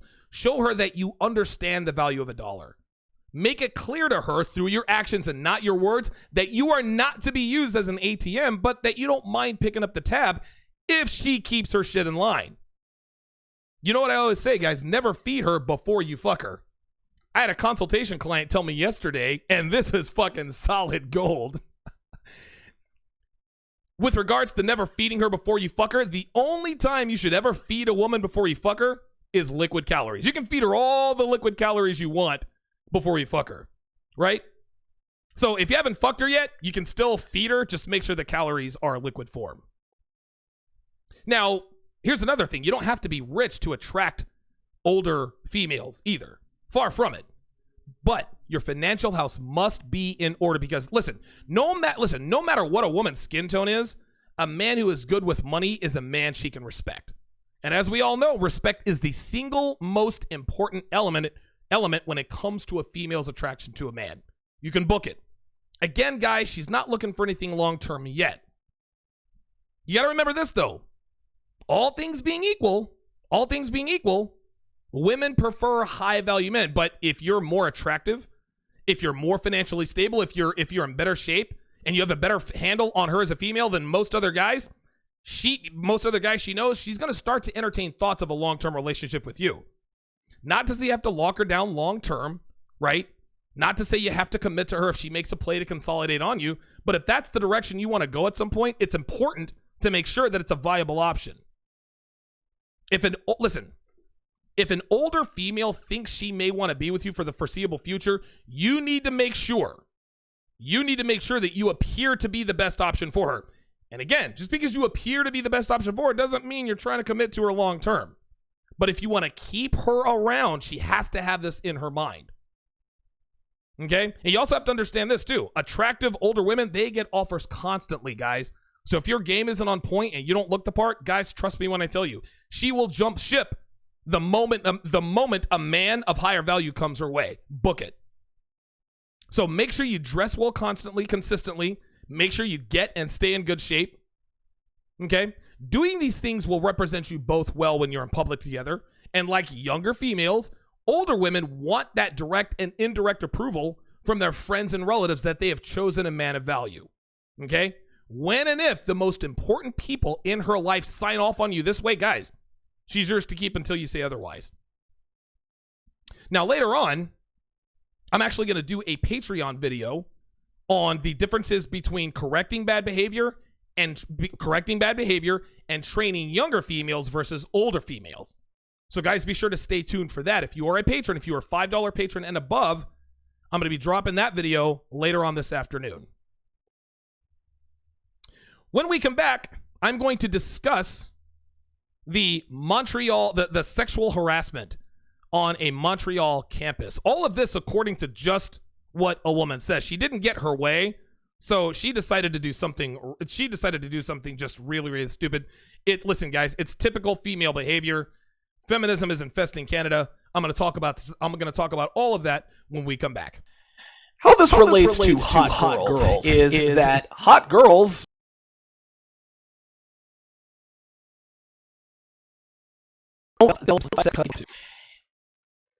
everything is easy for hot girls. And a lot of you out there might be thinking, well, Donovan, you're using hyperbole. Nah, I'm here to tell you. Life for super attractive women is, in the United States and in the Western Hemisphere, it is fantastic. The girl on your screen right now, I can guarantee you she probably hasn't bought a drink in her life. She probably has never bought a drink or a pack of cigarettes. She's probably never paid for drugs. I don't know. She kind of looks high. She looks like she's high on cocaine. Whatever she's high on, I can promise you that she didn't pay for. And the reason why she doesn't have to pay for these things is because she's hot. Everything, hot girls get attention, okay? They get boyfriends, they get they get all. Listen, I know a shitload of strippers down in Vegas who are all, guys, they are all hard 10s. Great tits, a lot of them fake, perfect asses, flat stomach, long legs, pretty faces, you name it. They are all in their sexual prime. They're all in their, I mean, most of them in their early to mid 20s. Listen, these women could have any man they want. Okay, these girls get rich men wanting to marry them. They come to these girls, marry me. I will move you to another country. You'll live in a castle. You'll never want for anything in your life, despite them not being good at anything but shaking their asses on stage. That's the power of female beauty. Now, decent-looking girls, on the other hand, they have to develop themselves outside of sex. Decent-looking girls like this one, okay, yeah, she looks okay. Okay, I don't know, I'd probably put her at a 6, maybe a 7. But I can promise you that the girl on your screen probably cooks a hell of a lot better than this chick, okay? The girl on your screen right now, all right, she's had to pay for a few drinks. This girl has never had to pay for a drink in her life. The girl on this screen would treat you infinitely better than this chick right here. And the reason why hot girls don't have to treat men well is because they don't have to. If a man has the balls to say, you know what, bitch, fuck you, I'm not taking this anymore, you know what? She's just going to shrug her shoulders and look in her phone and look at the other 200 numbers that she has in there. And she will replace you. Women who look like this, okay, do not have the skill and agency of women who look like that. All right. Like I said, it is a female beauty thing. And to relate this to sports, let's go to Tom Brady. Tom Brady listen, I'm not going to sit here and debate anything, all right? The numbers speak for themselves. I'm not going to make this a sports debate, but Tom Brady's one of the greatest quarterbacks in history, if not the greatest. But guess what? Go back and look at his combine tape. Tom Brady was pasty. He didn't have any muscle. He was unathletic. He was slow. He had to develop himself, all right? He's not the biggest. He's not the strongest, but he has the will. And this was because he was overlooked time and again and in college. He played behind Drew Henson. He was passed over in college, passed over in the NFL, drafted in the 6th round. What did he end up doing? He used that fuel and desire to become the greatest quarterback ever.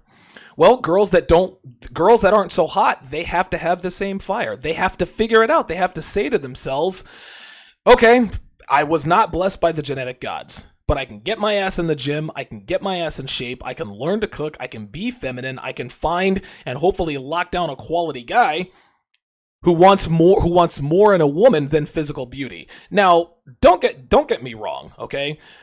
A woman like this, yeah, she absolutely looks good. There's no doubt about it, but we all really want women who look like this, all right? But this girl has a lot more agency than this girl. Okay, this girl is definitely hot, all right? But she's probably not as good between the sheets as this chick. This chick has to work a little bit harder to please her men.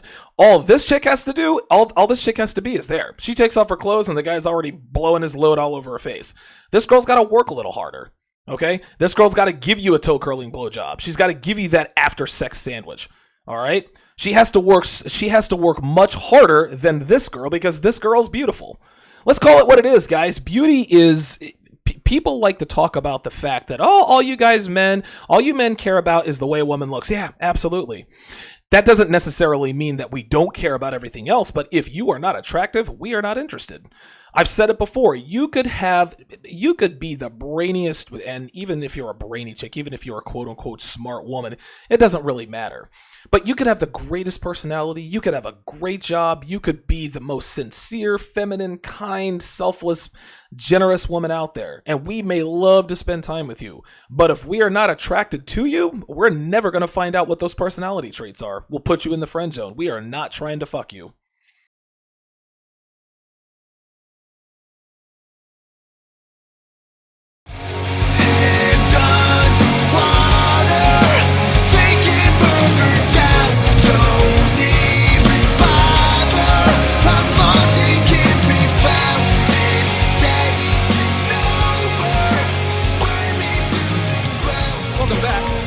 To the 433rd edition of TSR Live, your daily dose of red-pilled truth, wisdom, and awareness.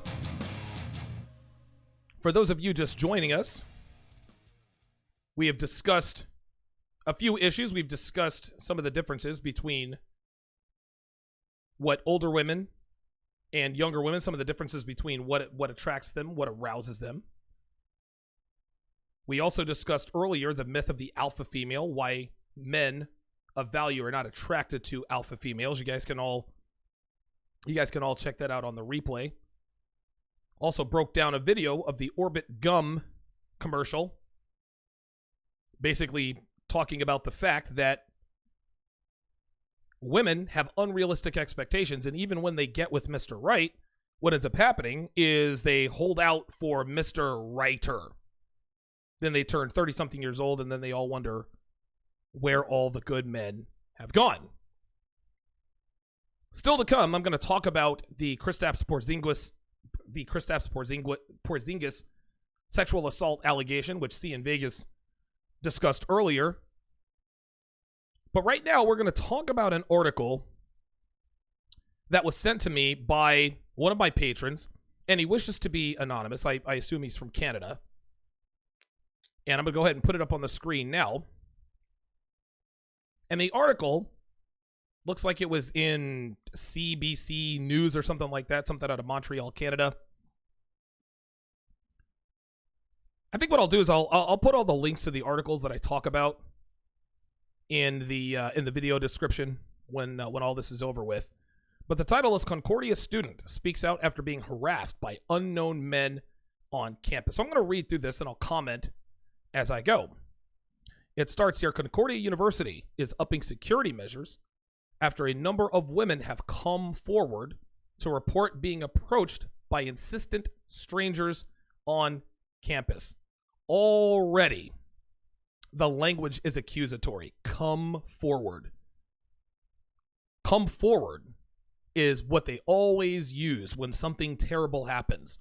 Yes, R. Kelly's accusers have come forward to talk about their harrowing experiences with the R&B singer. So they characterize these women as coming forward to report being approached by insistent strangers on campus. This is not a big fucking deal. This is unbelievably fucking ridiculous. It continues. One such student, Lisa Komlos, which I assume is this chick right here. She actually looks pretty good. I'd fuck her. She almost has the 1,000 cock stare. Almost. But Lisa Komlos told the CBC that she was harassed twice this month by young men in the exact same building in two separate incidents on March 11th and 26th. Komlos said she was in the engineering, computer science, and visual arts integrated complex at 1515 Suite, Catherine Street West. Komlos recalled that on each occasion, a young man in his 20s would approach her with, quote, a sense of urgency, complimenting her appearance and asking her to go to a secondary location with him off campus. He said, quote, "Can you come with me somewhere off campus?" And I said, "Absolutely not. Please leave me alone." Komlos said it felt very rehearsed. Let me stop right there. When someone, and again, I've picked up many women in my lifetime, right? I don't know. I don't think I've ever been on a college campus. But if I'm trying to set up a same day lay with a girl, if I'm trying to get her to Starbucks or if I'm trying to get her to a bar, I'm not going to say, "Can you come with me somewhere off campus?" This is a fucking lie, right? And her response was not, "Absolutely not. Please leave me alone." Like, get the fuck out of here. Like, hey, you're beautiful. You look like, I'd like to get to know you better. Can you come with me somewhere off campus? And it's interesting, the way that sounds like he is trying to take her somewhere dangerous. She is purposely non-specific to imply that somewhere off campus is dangerous. That's not what he said. Hey, let's go meet somewhere. Let's go meet at a bar. Let's go have a coffee. Let's go have a drink or something. That's bullshit. And again, the reason I know this is bullshit is because it came out of a woman's mouth. Listen, women can say anything they want. When they're reliving these quote-unquote harrowing experiences, they're almost always lying. This is not what happened. It continues. She said the interaction made her feel, quote, very weird and very uncomfortable. I didn't like it. The second time, she noticed a man following her into the EV building and then, after using much the same script, refused to take no for an answer. Because of the similarities between the two, she said, I knew something was really off right away. You want to know what was off? You want to know what the similarities between the two men were that approached her? Is that those two men were unattractive. That's why she felt like something was off, right? This is why it felt very weird and uncomfortable, and she didn't like it. The reason why is because these men weren't attractive. She wasn't aroused by them. Women don't accuse attractive men of sexual harassment, guys. They accuse unattractive men of sexual harassment. They accuse men with no game of sexual harassment. Most men who get hashtag MeToo'd are extremely unattractive men. And if a man is hashtag MeToo and he's a man of means or a man of value, well, then we know the hashtag MeToo has an ulterior motive behind it. We're gonna get into that with the Kristaps Porzingis situation. But when she says because of the similarities between the two, I knew something was really off right away. Yeah, both guys who approached you, you didn't want to fuck. Had one guy were fuckable, if one guy were fuckable, you'd have fucked him. If both guys were fuckable, there's no article. Females don't like being cold approached by unattractive men with no game, guys. That's how this goes. If you look, dude, listen, if you look like a troll and you're stammering and you don't have game, you don't know how to talk to girls, guess what? Not only is she going to reject you, she's going to accuse you of street harassment. But if you look like a guy like me and you have my kind of game, I have never been accused of street harassment. Listen, one time I almost went to jail. I almost got, I was falsely accused of domestic violence. But because I recorded the interaction between the girl and myself when the cops were on their way over, that's why I got out of that. But it had nothing to do with the fact that I was unattractive. She wanted to keep me around. I told her, hey, look, sweetie, like this isn't working anymore. I don't want to fuck you anymore. She panicked, told me she was pregnant. I made her take 2 pregnancy tests. She failed both pregnancy tests. I said, see you later. She picked up her phone and says, yes, my boyfriend is beating me. But in 99.9% of situations like this, when a woman accuses a man of street harassment, the guy, it's a man she doesn't want to fuck, guys. Let's not get it twisted. Let's go to the next section, sharing her story. After the second incident, Komlos decided that she had to warn other students about what had happened. She contacted Concordia Security and the school's Sexual Assault Resource Center. Think about that. The school has a Sexual Assault Resource Center, which may as well be renamed as, the Male Prosecution Center. But here's a surprise. It says, but she was told she couldn't immediately make an anonymous complaint. She said the security official she spoke to insisted that she give her name and student ID number. Finally, Komlos decided to take to social media to warn other women. After posting a video on Instagram, it garnered thousands of shares and an outpouring of similar stories to other women. Gentlemen, this is very important. This little passage here is extremely important. So she decides to go and report these guys, and when the security officer says, okay, I'll take your complaint, but I need your name and your student ID number, she didn't want that. She wanted to report it anonymously. Do you want to know why she wanted to report it anonymously? Because it wasn't fucking true. Guys, again, this is why these rape shield laws are almost unconstitutional. Any female can accuse a man of rape or sexual assault, but because of these rape shield laws, her name is not dragged through the mud. We don't get to find out what her name was, right? A man has a right to confront her accuser, but while his name is dragged through the mud and in public, okay, she gets protected by the law. So when and if her accusation turns out to be false, we never find out who this person was, right? Now, I think that if the accusation turns out to be egregiously false, then we get to find out the name. But until then, there are no consequences. And this bitch wanted to report. She wanted to make an anonymous complaint because the complaint wasn't really a complaint. That shit didn't happen the way she said it went down. She wanted to anonymously accuse someone. She didn't want to put her name on it, right? And because she couldn't do that, she decided not to do it. So what did she do? She did what most women do when it comes to the court of public opinion, taking to social media. So nothing's verified. There's no evidence. There's nothing to suggest that she's telling the truth, right? Nothing to suggest that it's actually true. So what does she do? She goes to social media. And the standard of proof on social media and in the court of public opinion when it comes to sexual harassment and sexual assault and rape is the woman said it. Hashtag listen and believe. We all know about that, right? So Concordia reacted. It says, quote, the university responded this weekend after news of the interactions began to circulate online. Quote, it has come to the university's attention that a number of female students have been approached on campus by strangers with unwanted and or insistent invitations to accompany them elsewhere. Again, to accompany them elsewhere. Makes it sound like they're taking them to like a dungeon or some sort of basement or some sort of nondescript white van. Here, come with me someplace off campus. That's ominous. It continues, the students report having felt uncomfortable and harassed, reads a statement posted on the university's social media pages. It continues, quote, Concordia cares about the well-being of its community and is committed to the fostering of a safe, respectful environment. The university has taken several measures to respond, including increased security on campus. For her part, Komlo says she is pleased that the university responded so quickly and is proud of the other women who, quote, came forward.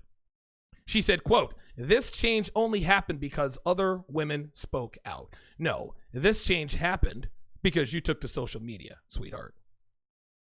Finally, it says the school offers a safe walk program and accompaniment service on a 24-hour basis. Upon request, security agents are available to accompany individuals to their car, public transport route, or on-campus location. Concordia also offers a program that allows students to register to receive automatic safety checks on their phones, a service called Checkmate. Montreal police said Sunday that they weren't aware of any incidences reported on Concordia's campus. That last line there, gentlemen. So all of this sexual harassment is happening on campus, yet no one reported it to the cops. You want to know why females don't report this kind of stuff to the cops? Because the standard of proof when it actually comes to the real court of law is actual proof. You have to have hard proof, hard evidence that sexual harassment occurred.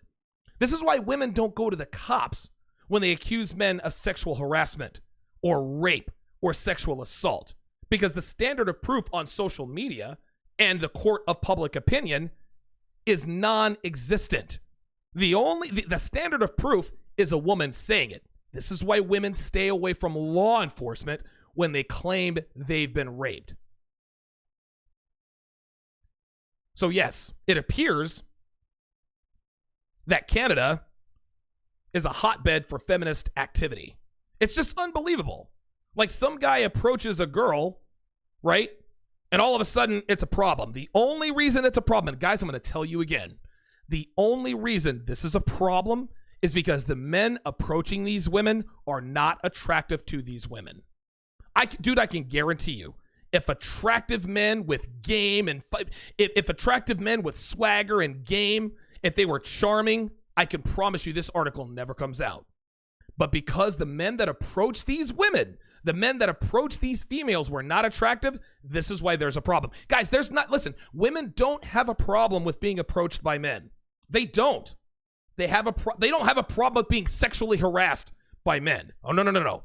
They have a problem with being sexually harassed by unattractive men. That's what all of this hashtag Me Too and Listen and Believe is about.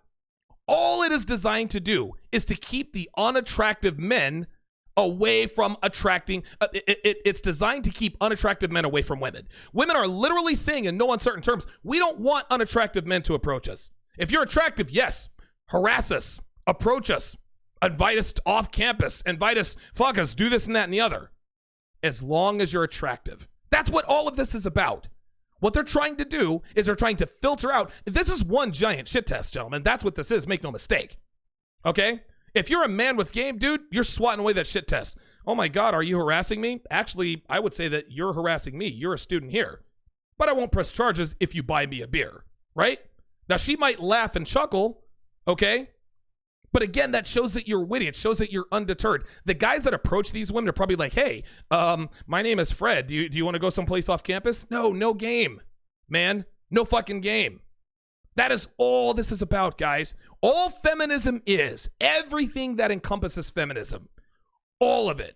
Hashtag Me Too, sexual harassment, sexual assault, which has become an increasingly nebulous definition. All this is designed to do is to eliminate all of the males that females deem to be unattractive away from them. We don't want anything to do with unattractive men. Attractive men, you can stick around. So what we're going to do is we're going to put all these filters in place, all these bullshit filters in place to keep the unattractive men in place. Attractive men, you can break all the laws, all these pretend laws you want to. That's what this is designed to do, gentlemen. When I come back, Charles Caballero sends me the Kristaps Porzingis article. I'm going to read that to you, and I'm also going to give you guys 3 signs, 3 ways to tell if a woman is lying about being raped or sexually assaulted that directly correlates with the Kristaps Porzingis situation. And I'll do all that when we return. We'll be right back. Details. Well, the math is quite simple on this. When you remove slut-shaming and then glorify the acquisition of depreciating assets like expensive clothes, coffee drinks, and then reward these girls with endless praise, endless attention and validation, the result is these pretty girls willing to do anything to get all of these things, including letting men gangbang them and shitting in their faces. Now, our entire culture, the entire Western American culture, tells girls that it's okay to whore themselves out for designer sunglasses and shopping sprees rather than finding and locking down a man who can provide them with a solid, sustainable lifestyle for years to come. This mentality is a direct result of sluts no longer being shamed, guys. And the sad part is that although the traditional housewife is becoming an endangered species and frowned upon by today's modern women, they all still know and understand that motherhood is the pinnacle of true womanhood. And listen, if you don't believe me, go take a look at Facebook and Instagram, and you will see that all of the attention whores that you see on Facebook and Instagram, they take as much pride trying to convince everyone that they're good moms as they do showing their tits in a selfie. Women will always have the notion of settling down and having a family in the back of their minds because it's what they do regardless of what their Facebook feeds say. Okay, they know the score. Fighting this biology only tamps down these desires, but Mother Nature always wins out in the end, every time. But these porta potty girls cannot have their cake and eat it too. These girls believe they can live this adrenaline-fueled lifestyle, and then, when it's all over, settle down and expect to live happy, fulfilling, normal lives. Well, guess what? Unfortunately for them, it doesn't work that way. Not even close. Girls like this they're like recovering meth addicts who have fried their dopamine receptors to the point where they can't enjoy anything anymore, all right? I speak from personal experience, guys. My ex-wife Darcy was an ex-meth head, and despite having moved to Florida and buying a house on the beach, literally on the beach, taking trips down to Key West, she couldn't get excited about any of it, okay? She couldn't enjoy it because crystal meth had overtaxed her serotonin and dopamine receptors, so she was literally incapable of enjoying anything good. It was unbelievable. As far as the Dubai girls go, the exotic trips, the expensive hotels, all the posh surroundings, and everything else that they've grown to be accustomed to, that will make living a normal life impossible because when they hit the wall, they ain't getting offers anymore, guys. Those dudes by then have moved on to fresh meat, all right? Younger, prettier, tighter girls. That's what they've moved on to. Listen, you think these porta potty girls are going to take pride? You think these porta potty girls are going to take pride in enjoying and living a regular life in a regular beat up apartment? After drinking cheap liquor after spending 5 years in 5-star hotels drinking $500 a bottle of wine? Like, it doesn't work that way. Now, another reason girls do this are female celebrities, female recording artists, Kim Kardashian, Miley Cyrus, Kesha. These girls, they like to sing about popping bottles and getting fucked up all the time. But they don't warn these girls what happens after the high-priced party is over. All these girls see when they watch this stuff are the bright lights, the high-priced drinks, and the private jets. And when they get the opportunity to actually live out the fantasies they see in these music videos, guys, they jump at the chance to do it no matter what they have to do. But they never think about the long-term consequences. Ever.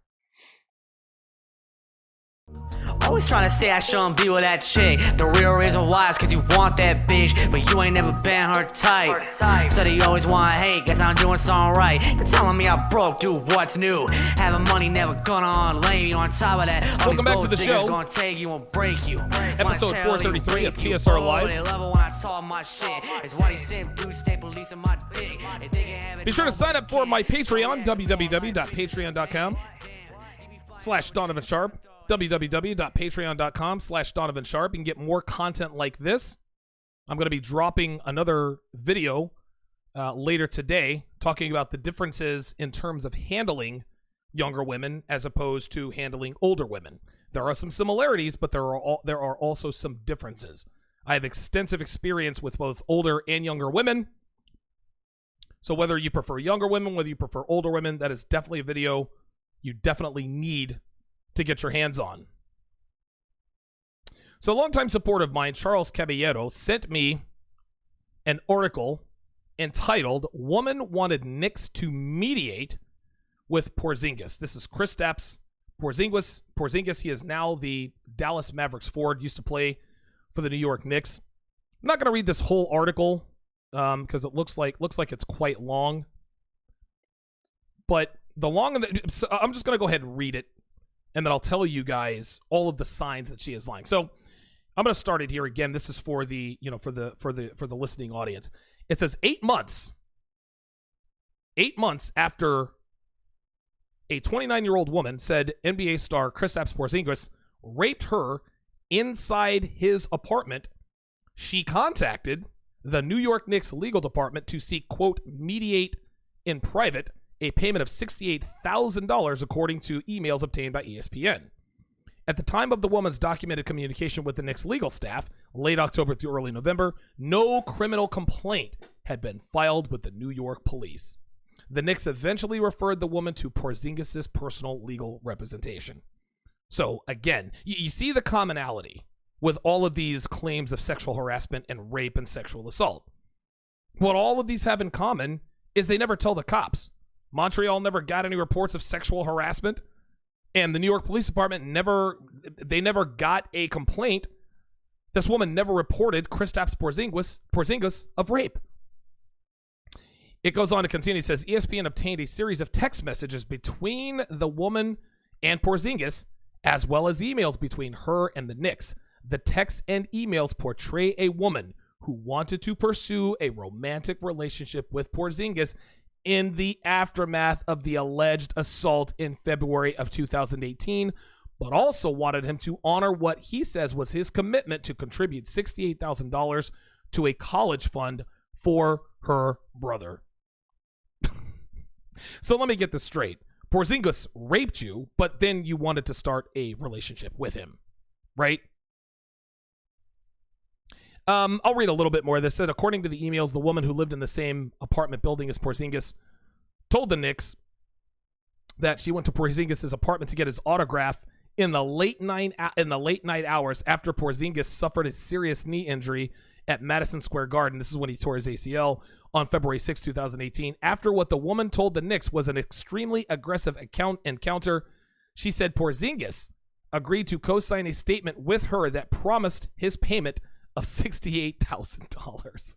So Kristaps Porzingis tears his ACL, then rapes a woman who came to his apartment, presumably for an autograph. Porzingis' attorney, Roland G. Riopel, said in a statement to ESPN he believes that this document is a forgery.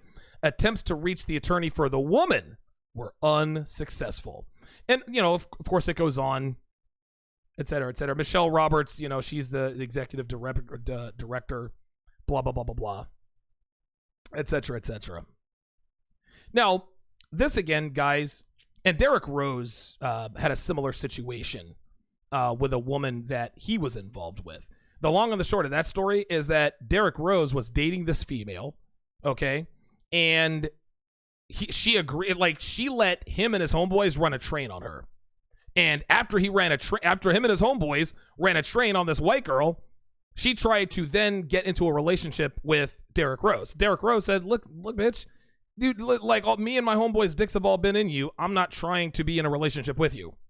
So she accused Derrick Rose of rape, but she didn't pursue that in criminal court. She pursued it in civil court. She, of course, lost her claim because text messages betrayed her accusations of rape. So this actually got me thinking.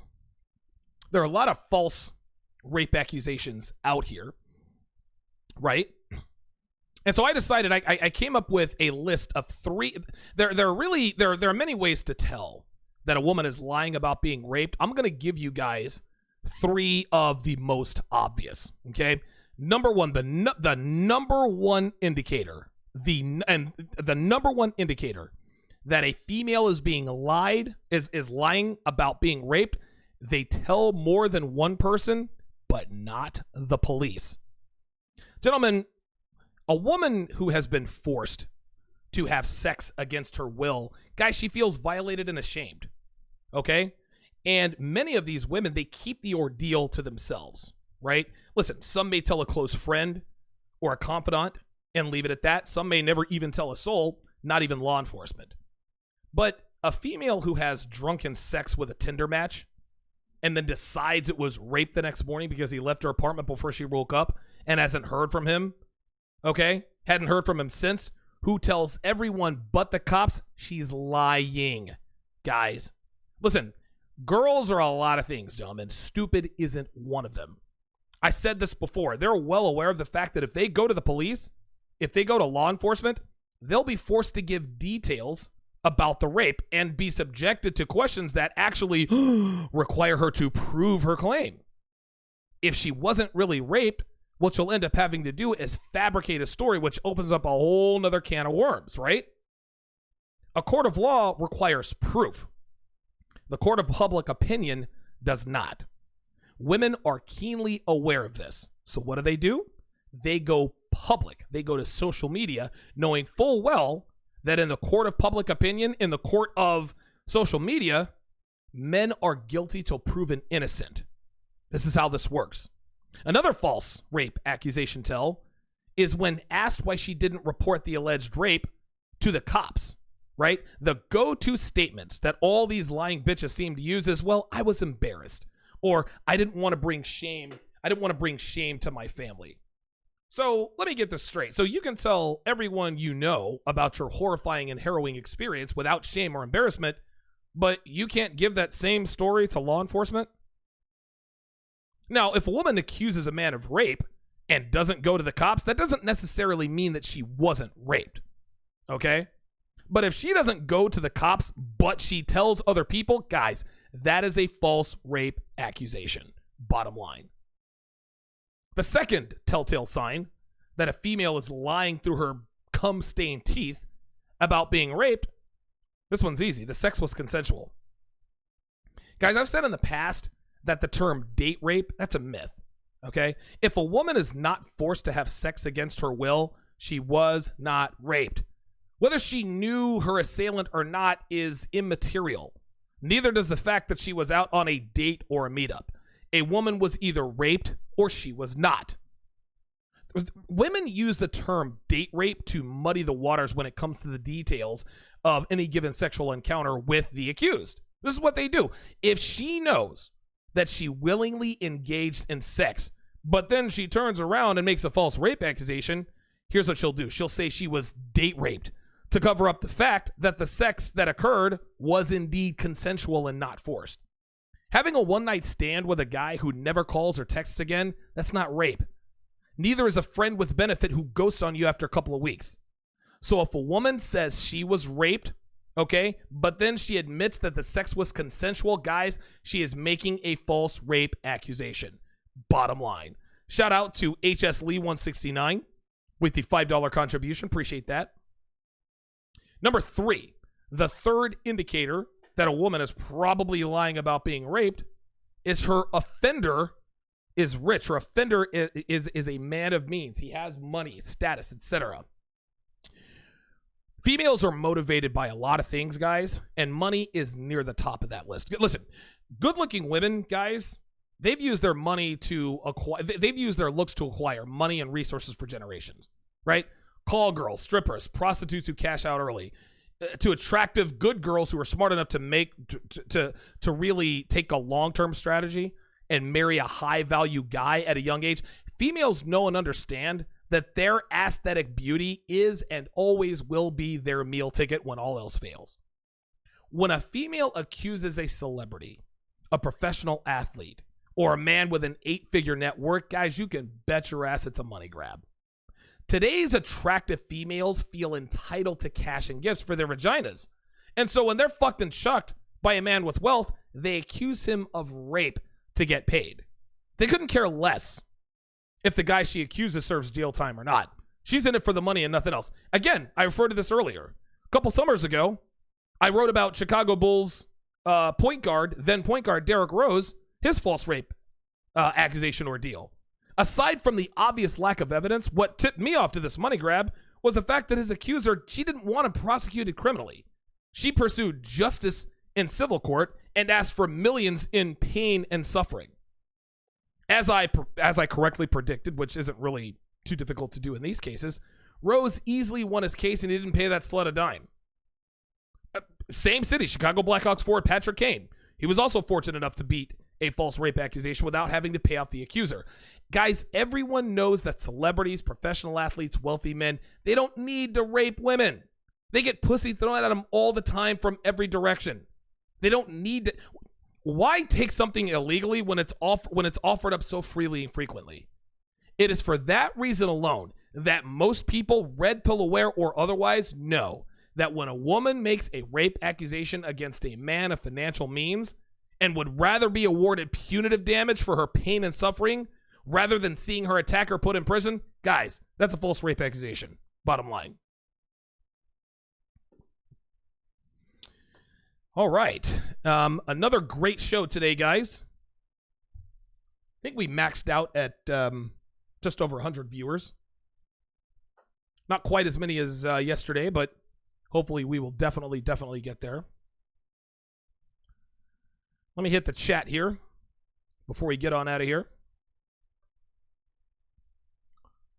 Carnut 888 says nothing wrong with a nice whip. Absolutely not.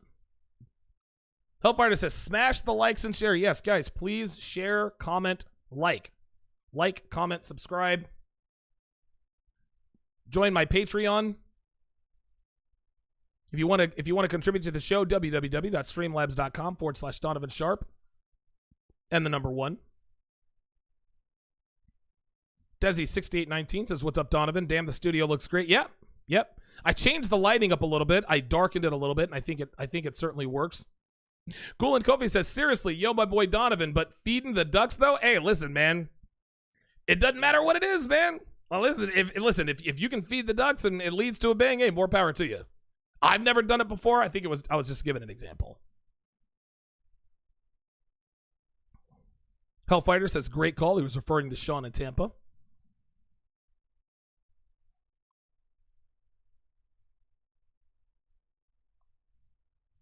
Fernando Trejo says, I do golf on the side, and I don't give a fuck if the chick is into it or not.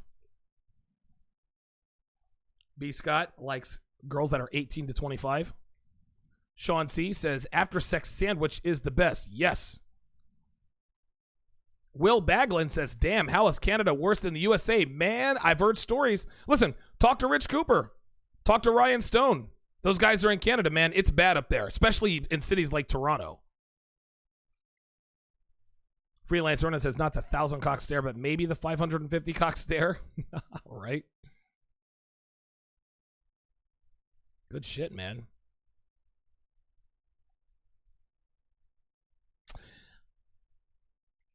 Joby Blocks makes an interesting comment here. He says, I get the rules from ugly girls.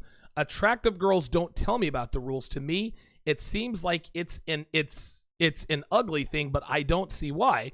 Then he goes on to say, I actually saw this earlier. He says, perhaps attractive women don't need to issue the rules. They have an abundance mindset and don't even see the weak men. Very good point. Very, very good point.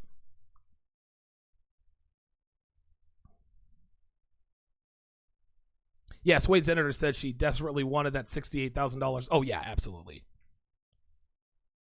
Louis BK says, great show, Donovan. Thanks for everything. Absolutely.